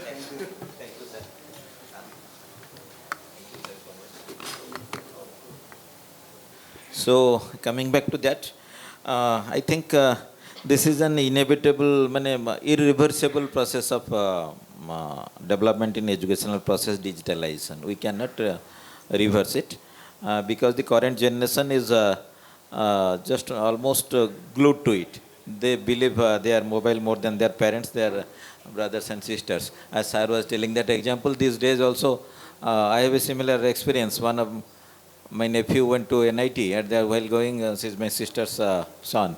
The sister was advising him how to wash her socks, inner wear, so while going to bath and how you can do it. He had never done it at home. So when my sister explained to them, you do this, so you soak your inner wear in a bucket and thereafter after brushing you can wash it. So he told, no, you need not explain all these things, I shall see it from internet. So that is the level of dependence these people have developed and they trust it. So it is irreversible also in the rural areas also. So now the challenge before us is to how to use it optimally so that they can lead a normal life and also it can also help in their career prospect also. So coming to that, I think, but the other side is that it's a very high value proposition. This investing in digital technology, digital developments, and the thing is that this technology is changing so fast almost every year. On yearly basis it is changing. New softwares are coming up, new things are coming up, and always you feel like falling behind your nearest competitor. So only solution is that speaking from the government side, fortunately government of Odisha has no dearth of funds these days and we are flushed with mining revenue and other things. So government has much funds, but how to use it needs everybody's joint collaboration, industry, academia, and within the academics also. Instead of competing with each other, we must collaborate with each other because these are very high value investment areas. So suppose somebody, some university, some college has a good robotics lab, they can share it with others because everybody cannot establish a high quality of robotics lab. It is so costly. So that is the need for the collaboration among the institutions, be it in rural area, be in urban area, to share our expertise, to share our infrastructure, so that we together can grow. That is similarly in the field of skill also, because skill is the now present requirement, and that is the answer for the future generation of young people, because unless we adequately skill them, we have no other solution to make them employable. Skilling, reskilling, upskilling, and continuous learning, opportunity for continuous learning, because every 2, 3 years, 5 years, the job scenarios shall change. The new technologies have come up, so unless we can make them ready for that new technology, they shall be out of the market. And we shall be the responsible, we the providers, be it in the government or in the academics who are our teachers, everybody shall be responsible for their failure of the students. So in that context, I think there is a need for a collaboration. Suppose a certain ITI has certain good labs or good workshop in certain fields that can be shared by 10 more institutions in the vicinity or in the nearby 10-kilometer radius or 20-kilometer radius. That is the only answer. Otherwise, everybody cannot establish all high-end labs or workshop. And even though it is established, suppose like now it is saying chip making. Some few days back I had been to one of our workshop in Delhi. They say even a 1,000 crore investment may get obsolete very next day. You cannot guarantee that your technology is best. Even 1,000 crores shall get washed away overnight. So who shall invest such a big amount of money? So in that thing only we can collaborate and go forward. Suppose The university I am presently working with, Centurion University, it has a reputation of skill university. So it has certain very good skill labs and other things. So that can be shared with other institutions. Similarly, suppose Silicon has expertise, they are our leaders, group leaders in the electronics and the allied technology. So they can share their expertise with somebody else. And so also, all our, I know all the institutions, everybody has some strength or expertise in some fields. We can collaborate and work among ourselves, share our faculty and exchange our faculty and students, and also share our internship type of things, and that is the way forward, I think. Otherwise, what I am seeing, we are unable to provide good quality summer internship to our students during the most of the institutions. The answer lies only in collaboration. So that there are very few industries in Odisha. So unless we collaborate among ourselves, we cannot give a meaningful education or industry exposure to our students. So these are the few of the things I would like to suggest here. And coming to the other things like adoption of NEP, I think Government of Odisha is going to adopt NEP this year itself. In both the higher education sector and technical education sector. The elementary education may come later on because it is very cost intensive, as they are suggesting shifting class Anganwadi sector, preschool sector, not exactly Anganwadi, preschool sector. But in higher education and professional, technical professional education, we may adopt NEP. But that also require a lot much investment. And but the bright side of this NEP is that it provides opportunity for multi-entry and multi-exit. That is, the credit you earn shall be transferred to your credit bank. That is the new idea, and that's a very welcome step because anybody, even though he lives, somebody lives at the mid of some course, he shall not be called a dropout. He shall be given some certification at the end of the year, certification at the second year, a diploma, third year, a degree, or fourth year, a honors degree, something like that. So that is a big opportunity for the students because many from our rural areas suffer from that affordability of good quality education, and they have their compulsions, economic and other social compulsions, for which many of them drop out. So now there shall be no concept like dropout, and anybody can learn and again come back to complete the course after 5 years even. So that is a very bright feature of NEP 2020, and for that we all need to collaborate again, and we have to have an open mind. Right. I should not say that I shall not accept a student from some other institution because they are not teaching inclusivity. Well. Because the end product, the end stakeholder is the student, and we all, it is our responsibility to look after their interest from whichever angle, and how to make them market ready and employment ready, and so that our students never fail elsewhere. Then next, coming to this use of chat GPT ma'am was talking about, it is also an irreversible part of our academic process. We cannot say the students not to use Google or chat GPT. They shall use it. Every innovation, every invention shall be used by the new generation. You cannot say them no. But for that, it is the responsibility of our teaching community to prepare ourselves.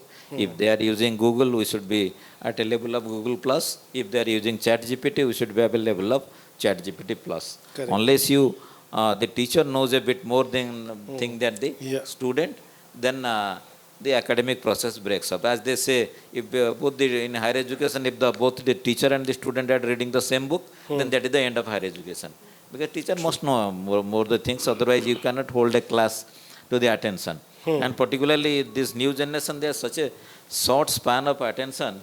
There are some research say they have a span of attention of 3 minutes. So in every 3 minutes you have to say a new thing. Otherwise they shall lose their attention focus from you, and they shall get engaged inwardly with themselves. So that is the thing. And if they are using ChatGPT, then we should also learn how to use ChatGPT or how to use all these tools we are discussing about. Our friends from Samsung were presenting.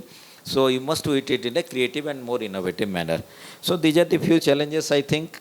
But Great. Sir. Within all this, the keyword is collaboration. Collaboration. We all have to collaborate and work together, for which these forums are a good point. So I must thank you for bringing us all together. I think here also some collaborations can be worked out. Absolutely, why not, sir? Session. So full day session, I think here are so many things, because when we go outside, the topic is so interesting, sir, so that we are not making a justice on the kind of contribution which you are doing. Yes. I understand the kind of. Sir, you may please facilitate those things, because when you go to national level conventions, with that only connectivity, connecting with others with the. But a lot of pointers are coming from the discussions. From these conventions. Correct. So here also we can do great, this. Great. Thank you so much, Ajay sir, for your remarks. I will. Again, can we have a round of applause for sir? Sir, having a diverse, experience not only in academia but also from the administrative point of view, in skilling, in technical education, in higher education. So something coming from sir's mouth is really, we are glad.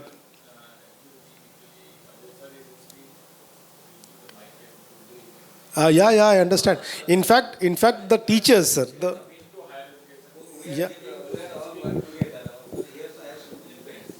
So, correct. Let us do in a more organized way, sir. You let us know we are expertise in that thing, and brain should come from you. You could be the driving force in making this kind of event in a much better way, bigger way. So we can have a little bit of collaboration in that way. Yeah. And with your support, we can have more of the administrative and the policy makers also enrolling in the forum. It could be in a much bigger way. We can do that. So fine.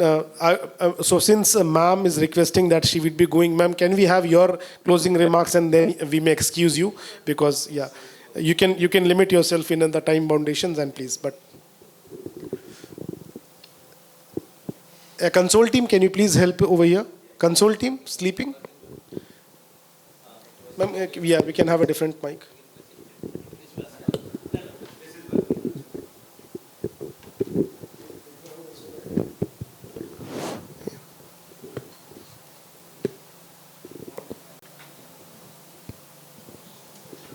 Yeah, ma'am. So future of education in India, it could be generic or you can choose any one of the topics to speak. Actually, when you asked for the choice, I had given one topic, but right now after hearing everybody's deliberation, I feel that the future is more important and it should be more secured. So what I understood of the whole discussion is that the digitalization has helped in education, yes, right? But the problem is the teachers are not the digital natives. The students are digital. The students are digital natives. The teachers are digital migrants. So now who is bridging that gap? When the digital natives of this generation, if ever they want to become teachers, then the next generation is going to really benefit from the digital world. Now they are all becoming, I'll say, slaves to the digital world. When I hear all the problems of the children, we are seeing the same thing in schools. They're all becoming slaves to the digital world, and there is something called as digital addiction. Parents are coming to us with digital addiction, ma'am.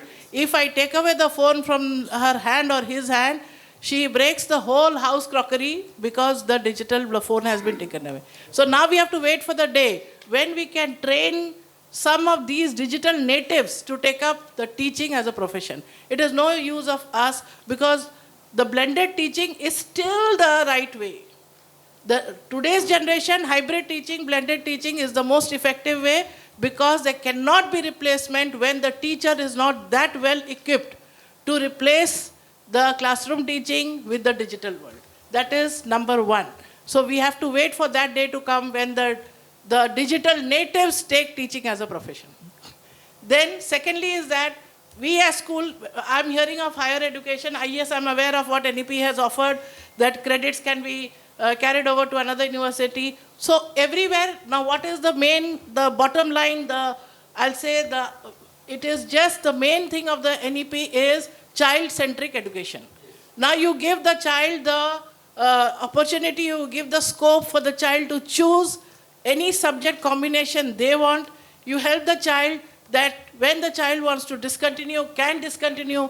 He wants to continue later, will continue not as a dropout, but maybe as a diploma holder or a degree holder, but it will be given. So everywhere we see that it is child-centric.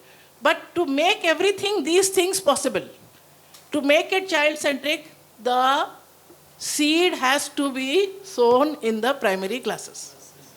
And now it has been realized, and we are having that early childhood care, ECCE program, where they say the brain develops, the first 6 years of a child, the maximum brain development is there. And that is the impressionable age. Whatever is taught there, the child will definitely carry over. No child is forgetting the alphabet.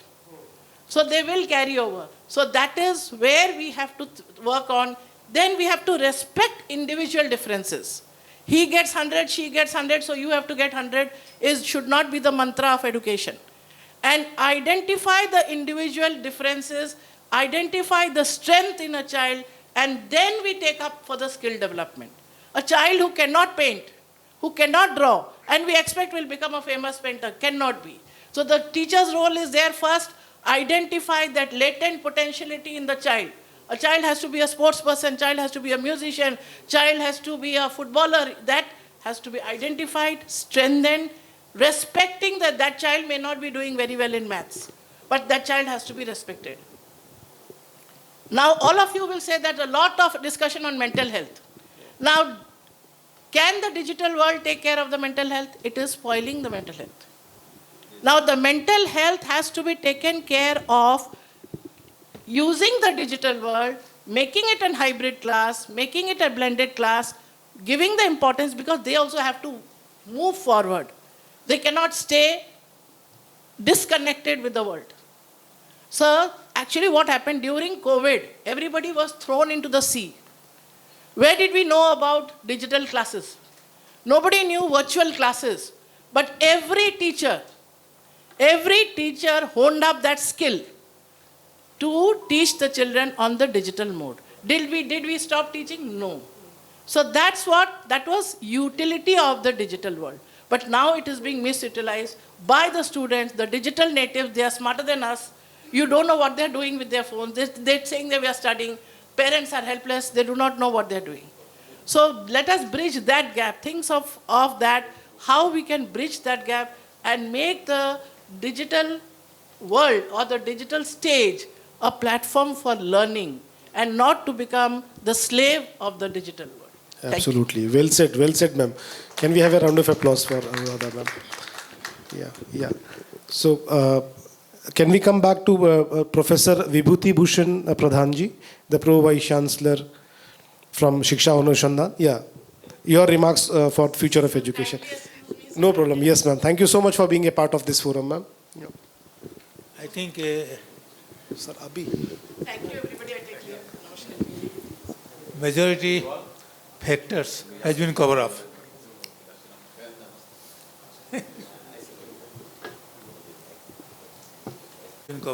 But first you have to see whether this digital technology process is given to everybody or it is only to a particular sector. So divide has to be closed. Then only you can see what to be done. Mike. Now you have to see the digital divide, that what Suputi said, and what I also identified, the rural, urban, or geographical differences, whether you can say that availability of the technology, then you can say the, I would say, the access to the ICT, those things should be removed first. And for that, how much the state policy or government policy is helping us. Once you are not able to remove the disparity, I think we cannot do anything. There is first part. So our first job is to develop the digital infrastructure. Without developing the digital infrastructure across the land, I think we cannot succeed it. Along with that, what Madam says, that student-centric education is changed. It is more personalized. You have to see individual-centric, you have to see the child-centric, or you have to see how individually you have to look into. The way you can go back to the Gurukul system, where in the Gurukul system, the teacher looks who is weak, who is strong, who is stronger. So accordingly, he used to give a feedback. So in this system also one has to see to whom to give the attention. The personalification has to be there. Without that, digitization may not work. So infrastructure has to be seen very carefully. To approach to be very carefully is to be seen. Then one way the other part, suppose the institution, they have to transform the system, they have to optimize the system, they have to renovate the system to equip with the students. Because one way, whatever you are delivering, it must be for the students. So you have to see how you have to do it. So this is your strengthening your digital divide part. Then you have seen the third phase, that how the NEP will help. NEP, how it will help, this is an experiment now. You have to see the experiment and you have to see whether it is successful or whether it is a failure. If it is a failure, again you have to revise it. There is a universal process. Right. So in this process, I will say that the digital divide, or digital part, helps us to accumulate information more. All the information accumulated. But how the information has to be conformed to the knowledge sector, you have to see very carefully. Correct. Then the process has to develop accordingly so that we can succeed the use of digitalization for betterment of the future education of this country. Right. Thank you. Right. Thank you. Thank you so much, sir. A clap for sir. Yeah. So, Professor P.C. Samantre, you will be talking on from classroom to boardroom. Good evening to all. I have opted to share my few points on this classroom to boardroom. Transitioning from classroom to boardroom is a significant milestone in the life of every individual. In the leap of mark of leap of from academic environment to in the leap of switch over from academic environment to boardroom environment. Of course, it is a very challenging task and daunting because the professionals or the new entrants, they are not well equipped with they have not even seen what a boardroom is. In the context of dynamic and competitive business world, the boardroom, the qualities of boardroom is required for upskilling and developing the skill and professional knowledge of the new entrants. In this connection, I will just highlight the bullet points. What are the main criteria of a boardroom? It is number one is that is understanding corporate culture. Corporate culture is something different from the university culture. Suppose somebody is taking a degree.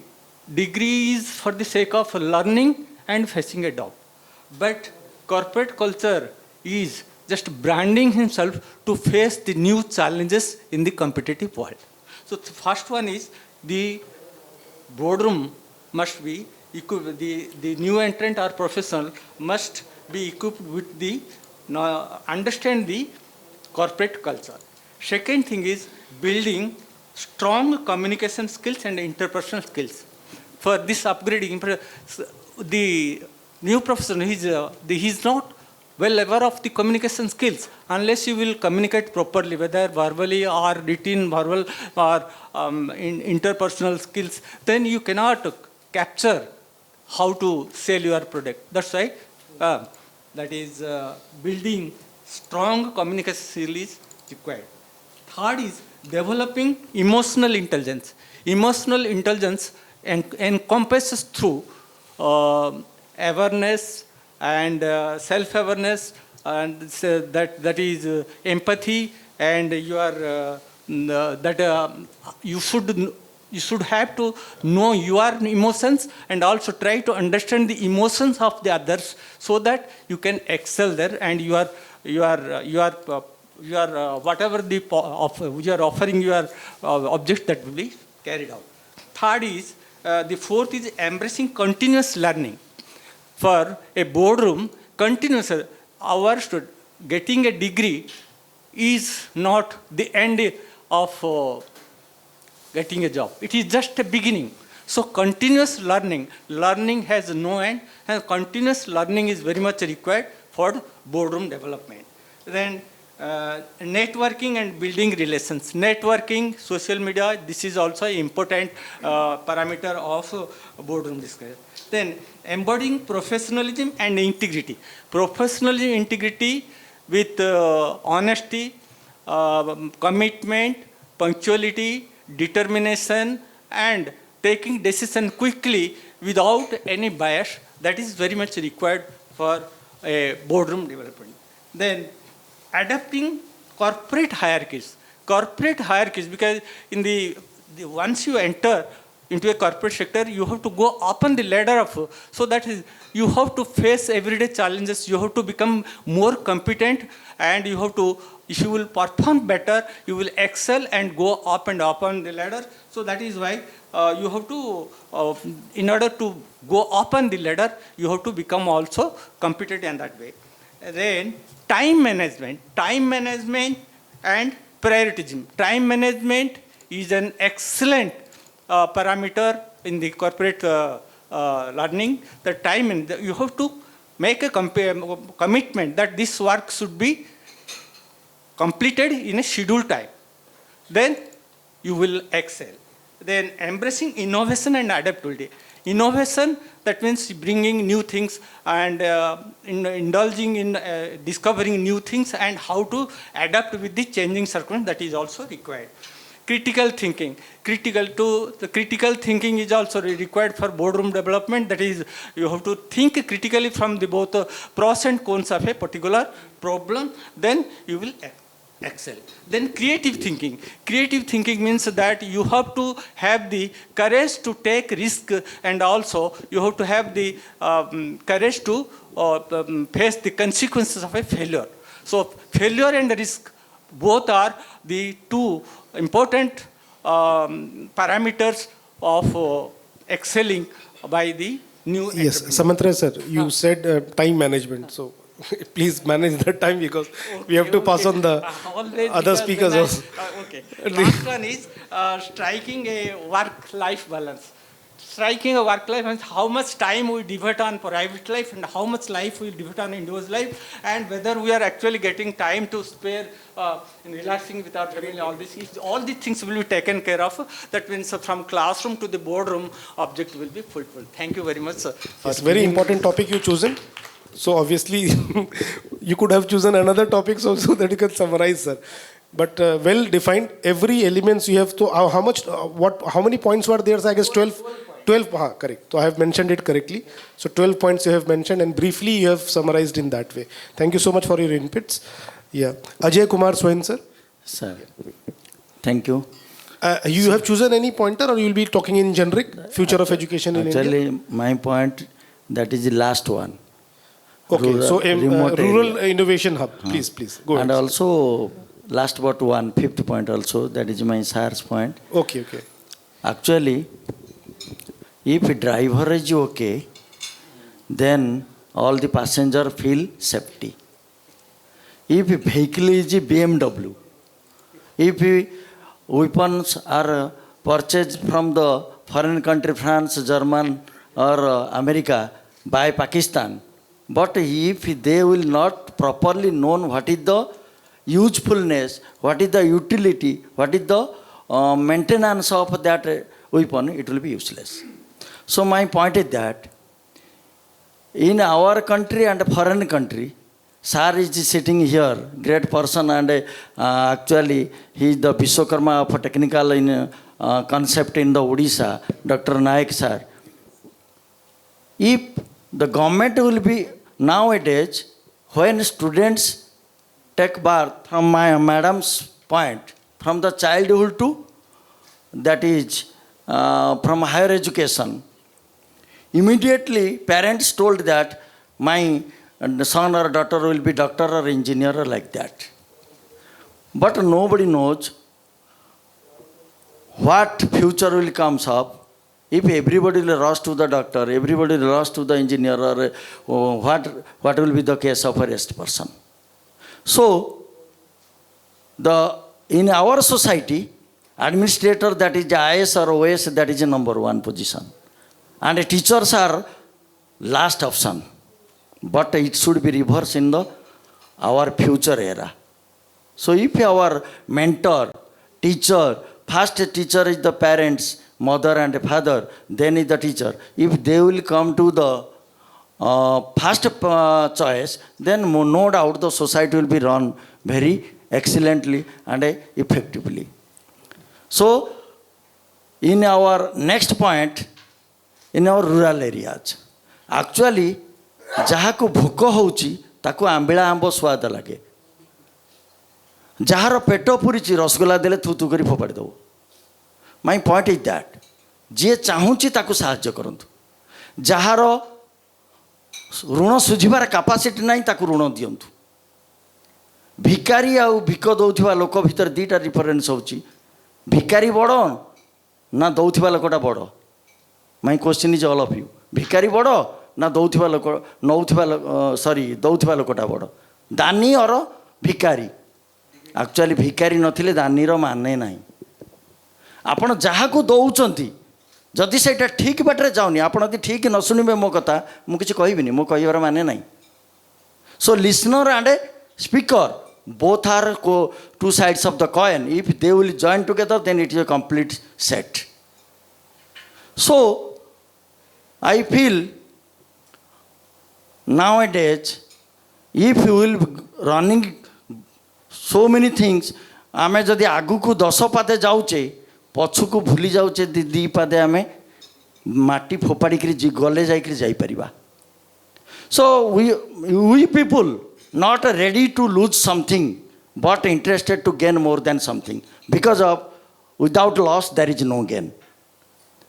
So energy conversion rule will be violated. So next point, first educate the educator, trainer, mentor and teacher. Then come to the IQ, that is really je chahuchi. आज पर्यंत जो सार कहते से digital phone कौन गाँ area रे जानी ना आपना 5G कहते किंतु नेटवर्क लगुनि गाँ रे 2G भी जानी नथिबे. तेणु गाँ गहली के जातु आपण को कोर ऑफ द हार्ट रु जमती रेस्पेक्ट देबे. एठी आपण हालो हायर माने किछि नै. तेणु सेही मानक पई टिके रिमोट एरिया रे जो माने अछंती तांका पई किछि करा जाऊ. एवं सोलार पावर कि इलेक्ट्रिसिटी आज जाए देखी ना लंटन डिबिरी रे पाठ पढ़ुंट. तेणु से जदि आम एजुकेशनटा माने भाविबे आमे intellectual people rush to the village. आपण एठी 1.5 कोटी टंकार बिल्डिंग करंतु जो साटिस्फैक्शन पाइबेनी, गाँव रे 1.5 लाख टंकार बिल्डिंग करंतु ताठू बेसी साटिस्फैक्शन पाइबे. आमर हेल्थ इज वेल्थ. मु सबुले ठाकुर को डाके किए कौन मागुथबो ठाकुर को डाके मते थाना और डाक्तरखाना ए दुईटार क्षांत करूँ. तेणु हेल्थ इज द वेल्थ. सो पिला मानकर हेल्थटा केमती हम सेटा को आम इंडक्शन प्रोग्राम थैंक यू कहबी ऐसे टिके मु 21 दिन इंडक्शन प्रोग्राम कैरी ऑन करछि. ता देहरे मोटिवेशनल टॉक, ता देहरे स्पिरिचुअल टॉक, ता देहरे योग, ता देहरे म्यूजिक. आपण भाभी पारिबेनी मते 60+ होबा को जाउछि, किंतु due to the cultural part in the society I am renowned as a cultural part Odisha रे I am renowned as a नाट्यकार इंजीनियर डॉक्टर अजय स्वाई. मो नाटक लेखे गणनाट्य मोर 13 खंड बही करिछि एवं ऐतिहासिक बही मु 20-22टा करथिबी. मोर 8म क्लास रो ऐतिहासिक लेखा लिखिछि. गीत लेखे, गीत कंपोज करे, गीत भी नाटक डायरेक्शन दिए. ता जगु मु भाबे मु वर्तमान जेमति 16 वर्षर टोका. I feel like that. तेणु पिलार चॉइस मैडम जो कहले आपण डाइवर्सिटी एवं ऑलटुगेदर सबू पार्ट को देखिले आमर सक्सेस हो पार. लुणटा नथिले तरकारी माने किछि नहीं, से मटन हो कि जा हो. पिताटा नथिले डायबिटीज हो. जोटा देह को खराब लागु पार्टी के भल लगुची देह पाई पूरा खराब. जोटा पार्टी के भल लगुची देह पाई खराब, जोटा पार्टी की खराब देह पाई सेटा बहुत. Got your point, got your point. Kindly summarise. So एती खाली कहबी गोटे पॉइंट, समस्ते आमे टीचर को फास्ट प्रायोरिटी दबा, एजुकेट करवा. से एंटरप्रेन्योर हंतु, चेयरमैन हंतु, बॉस हंतु, टीचर मान को एजुकेट करने स्कोप दबा. एवं जोठी सुविधा नहीं सेठी आमे सुविधा दबा चेष्टा करिया. Thank you. Absolutely.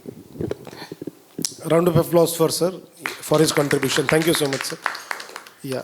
Dr. Srinivasa Rao, sir, from Gandhi Engineering College. You are talking on empowering educators? Yes. So I would like to focus on the training of the teachers. Because now, as all the members they have already revealed, we cannot stop the digitalization. We cannot stop the advancement of the technology. But at the same time, we need to face the challenge that how to utilize that particular advancement. Whatever the digitalization equipment, now for example, whenever the LCD projects are introduced, and most of the faculty members, but still, now also, majority of the faculty members, they are not aware how to use the PowerPoint presentation. They are thinking that previously we used it to write on the board with chalk. Now we can simply copy and paste on the PPT, just we can display. That itself, it is the PowerPoint presentation. So they are using like that only. So we need to train the teachers properly. What are the different limitations of that particular technology or that particular software, and accordingly we need to train the teachers. Once we train the teachers, then only it is possible to train the students properly, because the dissemination will go in a proper manner once the teachers are well aware about that particular technology. And next one is not only the digital equipment, but at the same time, once you come to the teaching part also, and nowadays there is no use of the conventional teaching methodology. It is obsolete. We cannot go along with the conventional methodology. Now, more or less, every teacher should become a facilitator rather than a regular teacher. Now, the teaching job is converted to the facilitation. And because of the internet and because of the Google and all those things, because one of the speaker also we have told just now, so now students are not ready to listen whatever you are teaching in the class. For example, there is a 50 minutes or 1 hour class, hardly they will pay the attention for 10 minutes. Beyond which, whatever you are teaching on the board, nobody is used to get into their mind, and simply they will go. And I have, because I am in administration, whenever I am going for the rounds, major of the students are engaged in the mobiles, in the back side and middle, and they are using for the different social platforms and other things, because they are not at all looking about what the teacher is teaching on the board. So this is, we cannot blame the students also, because we need to change our method of teaching. Then only we can attract the students.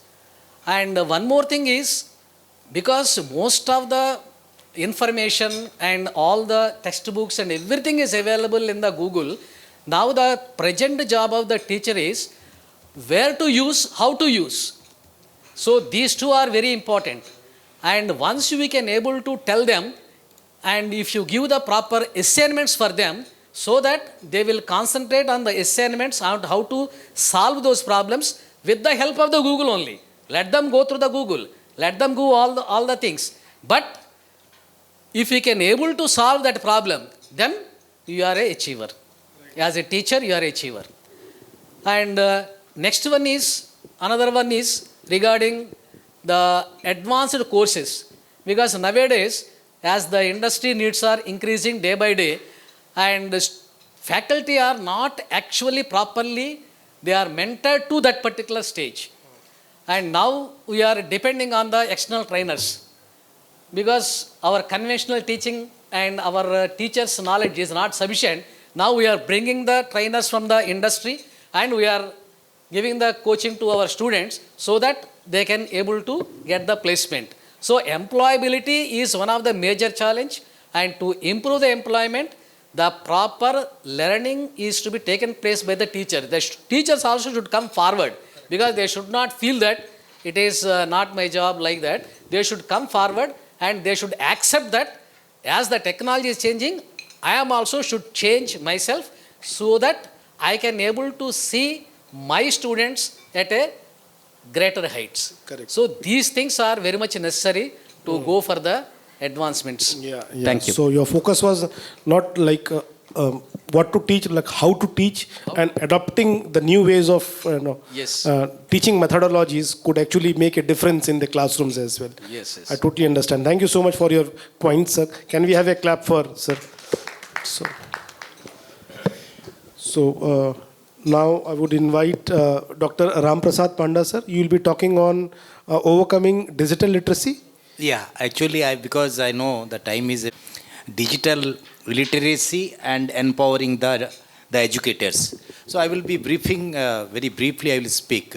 See, first of all, we all misunderstood that our school students they are very active in digital. Actually, they are the most fools in the digital technology. Because we have a big understanding problem. Because one of the parent came, I want that my son should study computer science. Why? Because any mobile phone is getting out of order, my son is doing within a fraction of a second. So just understand, because he is able to debug the problem of a mobile phone, he is suitable to be a computer science engineer. Similarly, ma'am told that they are addicted to digital. Actually, they don't know anything about the digital platform. They only know how to watch a YouTube video or how to send messages through the WhatsApp. So is it the digital learning? Even many of our speakers told how to use PowerPoint presentation is a digital literacy. No. Sir, when I told in my opening remark that today we have to learn how to, with 30% of our teaching, I will make my student to learn 70%. So how to do that? The best way is the teacher has to go for an advanced learning of digital technology. When I say that, one thing remember, every subject what we teach, there is a supportive software. Are the teachers ready with that? When you teach a subject like circuit theory, for example, I teach circuit theory, I teach machines. So circuit theory, we were used to go for 50 plus classes to complete the syllabus. Now it is hardly 36 classes. So in 36 classes, when you are giving the concept, just you tell your student, come up, let us take a special session to work on a spice or ORCAD capture. So there are many softwares, digital softwares are available. So every teacher has got to be educated first that how I will be using these advanced softwares to embed in my teaching pedagogy. Actually, that will be helping, because I have seen, because when I take the first year class, particularly basic electrical engineering, within 1 week I tell on a Saturday I will have a workshop on spice. So all the student I call, so I charge a very, very minimum amount, and first they get trained how to solve a circuit problem using spice. Then during my class, I always say, I have solved it analytically, solve the circuit in the simulation and match the answer. Similarly, there are many subjects. So there the understanding will be faster with a little time. The student will have, because he will be visualizing the things, what is happening. So what I will be suggesting to the educators particularly, because there are many things to speak, but I will just conclude by telling one thing. So whatever the courses you are teaching, please remember there are a lot of support, digital platforms, digital softwares are available. So first you educate yourself. If you are not, go and attend some courses. And because I know whenever such type of technology comes, we have to give extra time to learn. Then make your student to also learn. Then you match those technologies with your course, and you will find with a little teaching, the learning can be better. Thank you very much.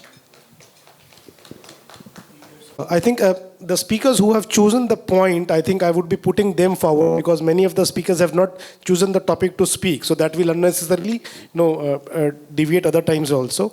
So after this, I think I didn't get any input from Einstein Academy on the topic. So I would like to skip that, so that let us give the preference to the speakers, those who have already chosen in the group. So it will be coming to Deen Dayal Swain sir. It is also to just balance the time limit which we have, unless you want to speak on something.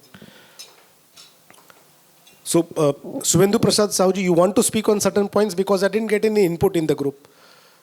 Let them talk first. Yeah, so let them speak first, so that they had prepared on some points, and maybe you can drop down. So yeah, so Deen Dayal Swanji, you are talking on empowering educators and from classroom to boardrooms. Yeah, please go ahead. Can we have a mic, please? 7. There is no excuse.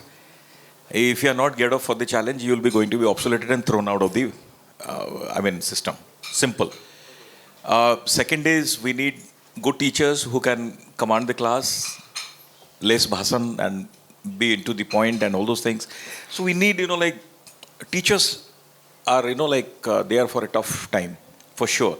Anybody who is into debate whether technology is good or bad, I think they will be going to vanish because there is no option at all. And students are very clever for all of your information. I don't think, students, they understand everything. If you are enjoying your class as a teacher, student will enjoy. But if you are boring, then within 5 minutes, students will engage in cell phone, doing this thing and other things. So teachers has to be prepared with technology. There is no option. If you are not, then you have to leave the job or otherwise you will be thrown out. That's one. Number two is, in my experience, I have seen students are very clever with whatever knowledge they have. They know whom to listen, whom not to listen. And second is, pedagogy has to be innovated. You can take, sir, I will tell you a very interesting thing. If you go to 90% of the institutions, they don't have case subscription. So you don't have, one of the best teaching pedagogy is case method of teaching. In some cases what happens, institutions don't invest. The other thing is that faculty members are not properly trained because case teaching is very painful.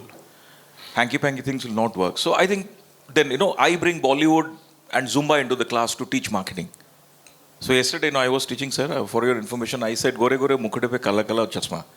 So I said, what is the relevance in marketing? I was teaching a case on Himalaya face wash.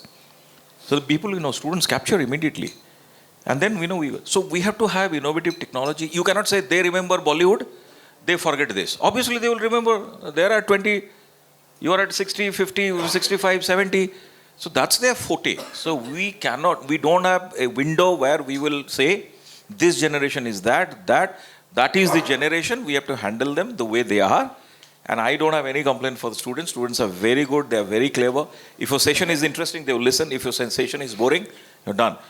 Every teacher has to be a powerful communicator. Boring speeches and all those things will not work anymore in today's world. So we have to orient ourselves. We have to go into technology. And second thing, entrepreneurship, sir. Sree University is known for entrepreneurship. We are one of the largest incubator in the country and the number one, or number two, I have to, correct the figure. We are number one in the eastern part. So we promote entrepreneurship and, Gurudev is basically into entrepreneurship and youth promotion. So this is where I'll stop. So conclusion, teachers don't have any option. 24/7. You have to work hard if you want to stay in the race. If you are not, you're thrown out simply because you will not feel like going to the class. If you are going to the class, you'll feel humiliated. That is number one. Second side, if institutions are not focusing on entrepreneurship development, it will be very tough to place students. So I think there should be some component, 60-40, 60% placement, 40% entrepreneurship. But for entrepreneurship, we have to have single window service. You cannot say that, if a student is saying how to register my company, you cannot say you go and take the advice. The institution has to do end-to-end solution. From hand-holding, from financing, we need to have an ecosystem. So I will stop here. Thank you. Right, thanks. Well said, Deen Dayal ji. So you said that you are number one or number two in incubation in Eastern India. That's an achievement. A huge round of applause for the University Sree. A lot of effort goes into, making yourself into that particular kitty. I would now request Engineer Manoj Kumar Das ji, the chairman from the Dadich Public School. Dadichi Public School. You will be talking on empowering teachers. Sir, first I will give the opportunity to my principal. He prepared something because yesterday we had a discussion. Okay. So let him speak. On what topic, sir? Yeah. That the same case. The future of education related? Yeah. Yeah, please go ahead, sir. Actually, in this galaxy of intellectuals, all topics might have covered, and everybody has delivered something else. But my point of view, sir, basic things, what the purpose of teaching, this holistic methodology for the teaching purpose. We are here, the teachers, to teach not only a generation, not only as a profession we are teaching, but creating a generation. Those will lead the nation. And our Prime Minister is basically focusing on this Vishya Guru. This holistic education make equipped quality and equity based education. What I am mentioning again and again, this quality and equity based education. Those are in fact of this demographic disparity, economic disparity, language disparity, and as well as this gender disparity. But we have to have our education system to be equity based and quality based education. First question mark. First is coming out, we make them empower as employable and socially secured one. First one. This is the basic need of education. We have to be educated to be socially secured. The education system is now to make the individual socially secured? First question mark. Sir, this is the policy we are coming across. As in this country, we are at the state also, we are considering, sir is there. There are three types of education institutions. One is centrally government, those are funded by central government. Another one is private universities, unaided, and another one is standalone and unaided private institutions. Those centrally government institutions having the benchmark of this center of excellence in the education system. Try to understand which may I take 1 or 2 minutes more. But you count down those institutions those are running unaided private. Those are not getting any funds from any government agencies or any private bodies. They are coming at the tuition fees of the students. And when they are going for the collaboration, I myself tried from several levels to have the collaboration with government to empower our student. My case study I am telling to you. And this Odisha, as far as Odisha is concerned, there is the induction program is not possible as industries are not here in Odisha because pharma industries are in Hyderabad and Mumbai. These are scattered location. Can anybody, any student can affordable to go for this? First one. Then teaching pedagogy. This teaching pedagogy to be considered because we are talking about skilling, reskilling, upskilling, all these things. The terminology is very often very good to listen. But practically we are going for, there is certain pedagogy are there, this 8-semester system.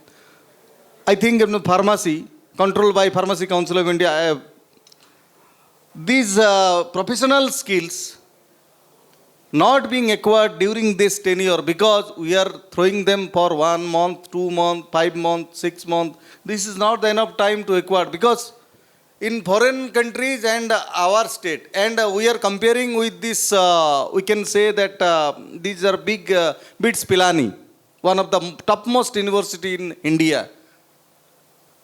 Every semester there is an internship program which can be carried out to upgrading the skill of the student from base ground level. We are talking about is you are not able to qualify the interview, but we have not able to prepare them from bottom level. This is the basic ground level work we have to adapt there so that there is some policy to be, as far as research collaboration is concerned. I am telling to you, sir. Everybody, Samsung is focused. Samsung is a reputed company, is focused in IIT. But IIT having the crores of money being Minister of HRD is funding. But what about this bottom line education institute? Those are empowering the student. Because 65% institutions are privately owned. More than that. Whatever the students, more than these students are empowered by these private colleges. And what are the consequences will come? So, this platform to be prepare a generative tool so that this everything have the empowerment of the all private institutions to be empowered, to be collaborated with all. There should be a regulatory framework. Another one is Sir, who is going to be skilled them? The student. The teacher? Are the teacher skilled up to the mark? There is FDP program, QIP program. These should be implemented practically in every 6 months. There is a evaluation process. Sir, may I not wrong? It should be required to upskilling them, because this pedagogy, changes of pedagogy, there should be some adaptation of this technological adaptation is required to make them skilled. So these are my submission by which we can create a new generation which is empowered and the philosophy of this Vikasit Bharat 2047. Thank you all. Thank you, sir. Very important points you made. So over to you, sir. You can, yeah. Thank you all. And my point is only, I think all the points covered up. So one point is that the one gentleman from Sree University, he said, well said, 24/7 the teachers are doing their job, if we are not wrong. But in my point of view, that I am always trained the teacher.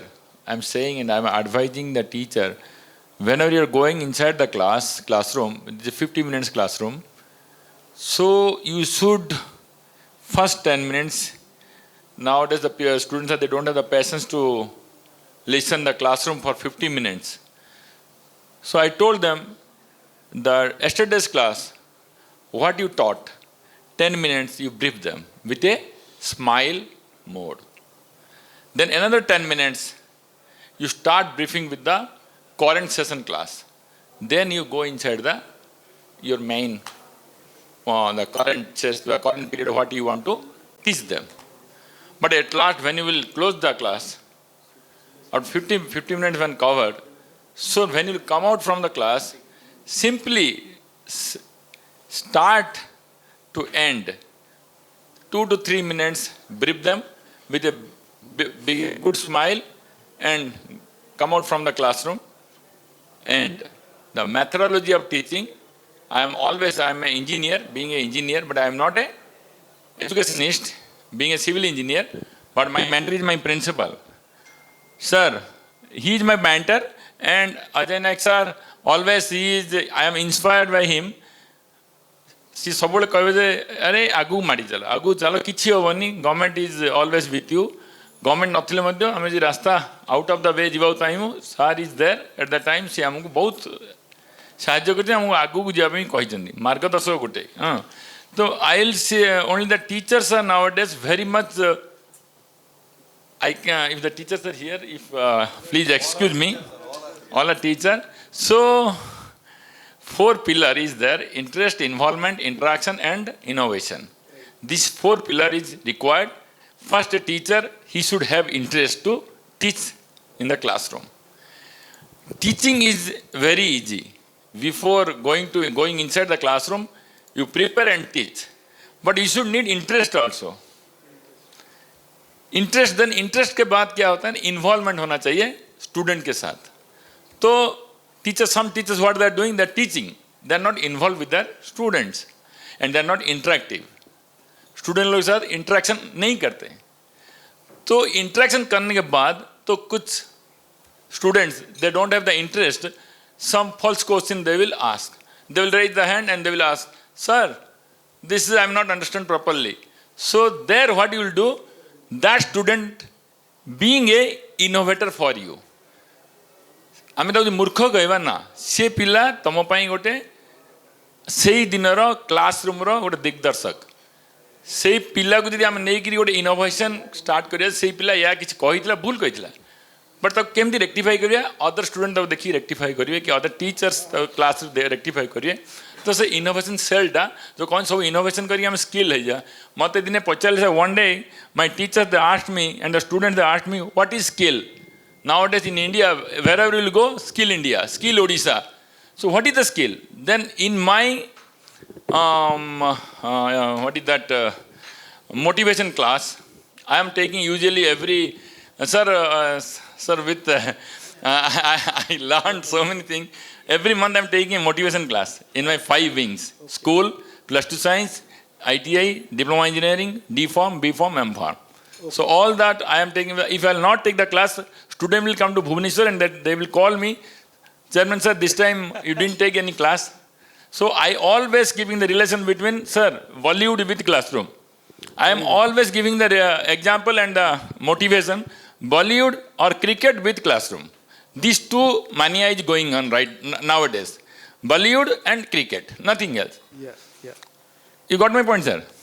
So if you ask for the holiday movie, that is Akshay Kumar, that is Sleeper Cell. If one day the motivation class was like that holiday movie, Sleeper Cells. Sleeper Cells, what is that Sleeper Cells? So there is not, now time is very short, I will not brief that. I will only brief one thing. What is skill?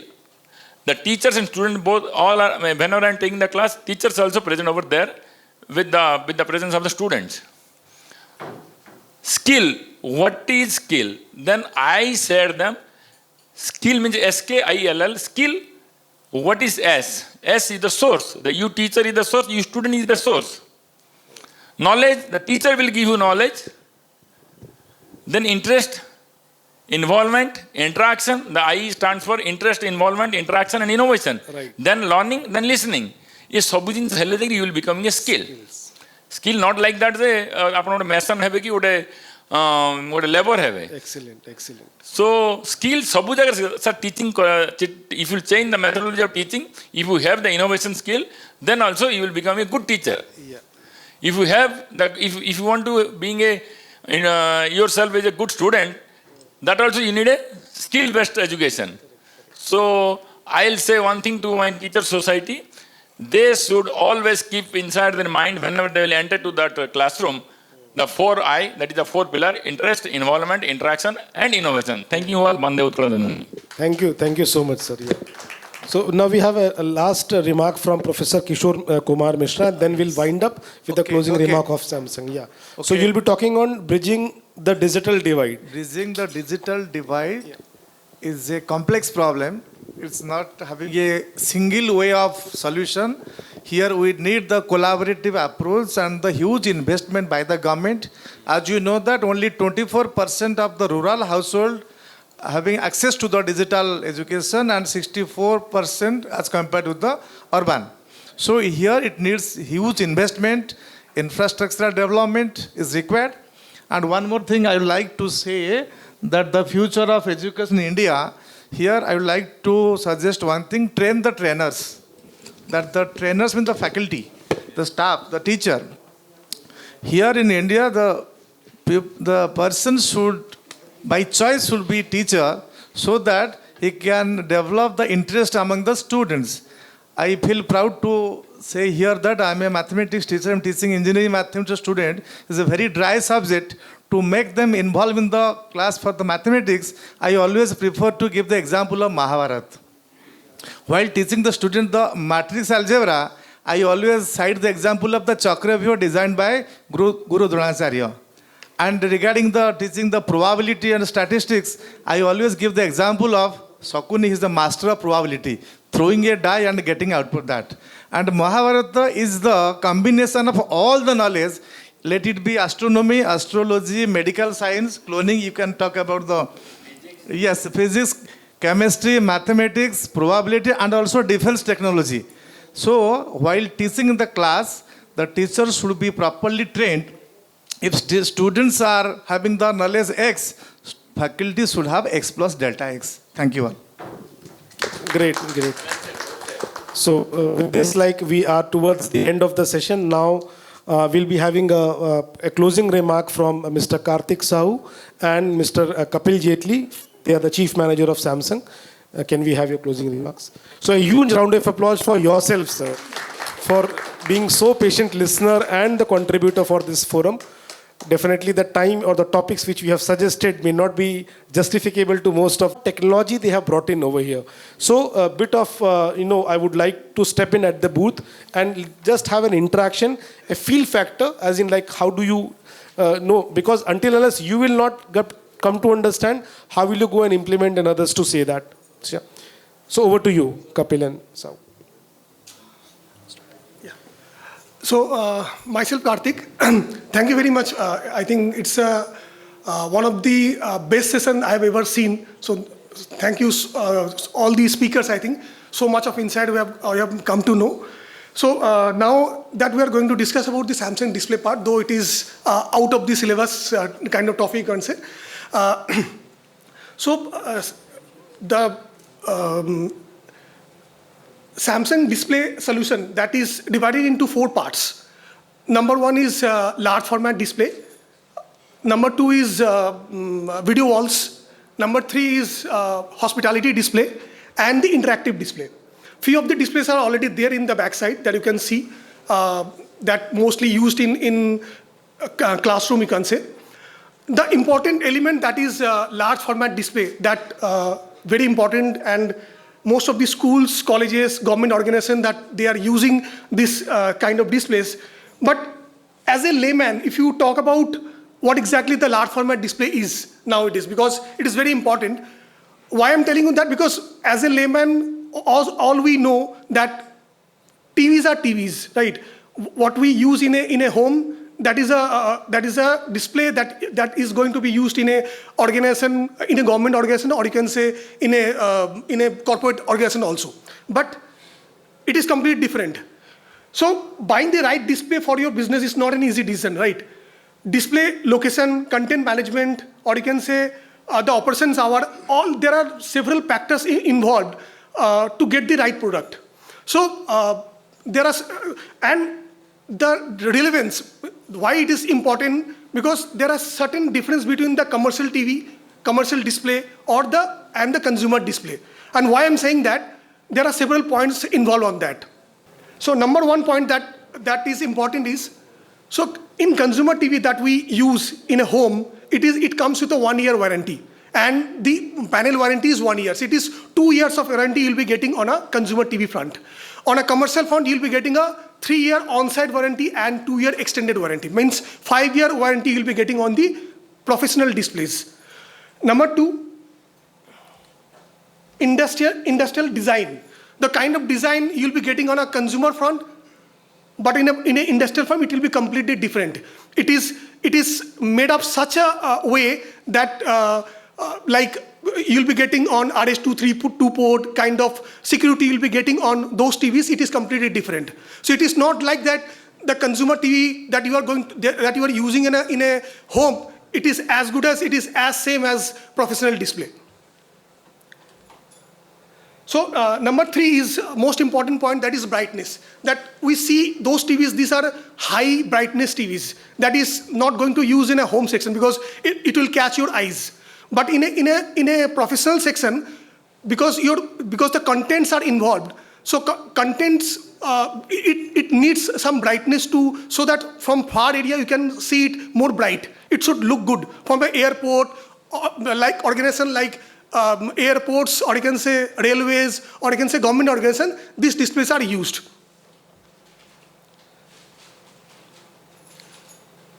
So on a security point of view also, this TV comes with a knock security, as our sir has already told. This comes with a knock security that nobody can hack those TVs.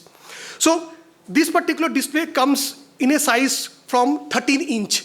So it comes with 13 inch, end up in 98 inch. So the TVs that I'm talking about is you can control the display. So and smart means it does not call about, it has a OTT, right? So it means you can control those displays, sending contents from here to those locations. Like any of the example, like if you have a multiple school colleges sitting in a central location, and to control those TVs wherever it is, that is important. So that means if you have a 10 you can say colleges all over India, from sitting in Odisha, you can push content from here to all over country, you can say, wherever you are sitting. So that's that kind of system on chip that is already incorporated on the TVs, like RAM, ROM, video storage, that is already there on the TVs.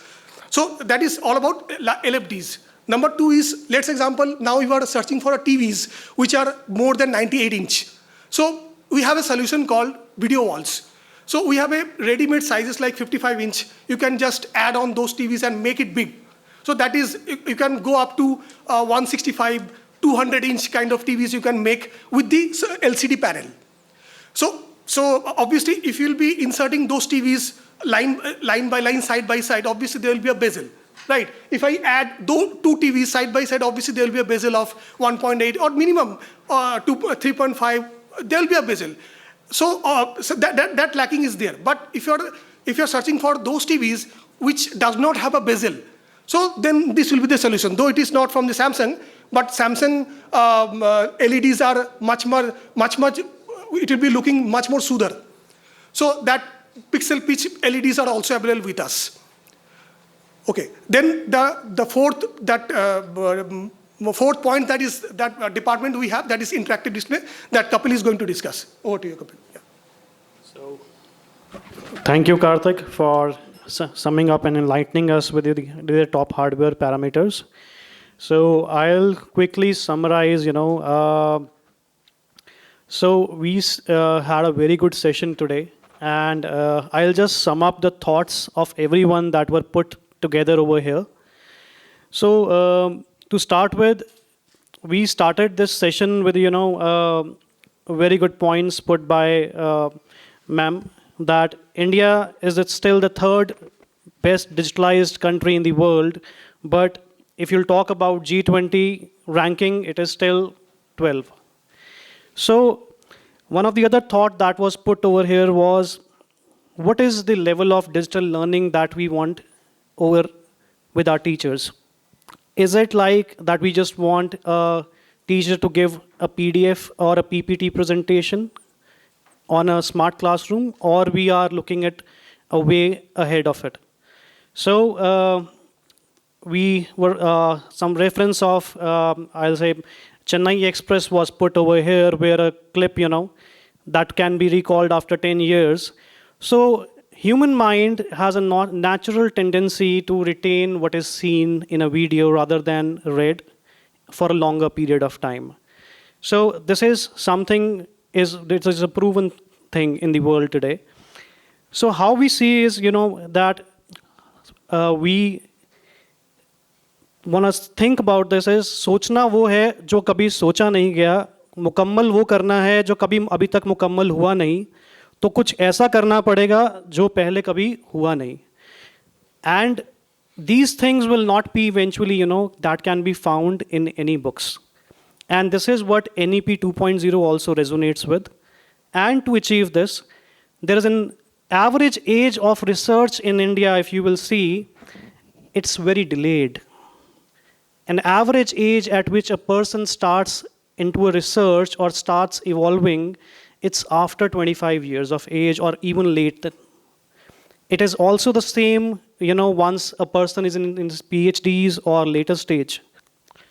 So if you will actually looking at of achieving a digitalized India and taking our country ahead, we need to, finally create smaller syllabus, and we need to achieve the same syllabi can be completed in maybe 7 months or 8 months, so that students can have time for research. It cannot happen in our country, that once you complete your education, only then you can go into research and innovation. Today, for first 15 years of our education when we are in our schools, I don't think so anyone thinks about research at all. And when we go into our engineering colleges, then too, students are burdened with a lot of, syllabi to cover up. And finally, in the 4th year, they eventually go into research, or where they have that mindset and build that mindset that we can do something innovation, where teachers give that. So our curriculum is not designed in India today to inculcate that type of research. So thank you everyone over here for putting up your thoughts. And it was a great session together, and a lot of good learnings that I am taking along with, from each one of you. We had a wonderful session. Thank you so much. Please we will catch up and stay connected on socially also and on LinkedIn. Thank you so much. Good night.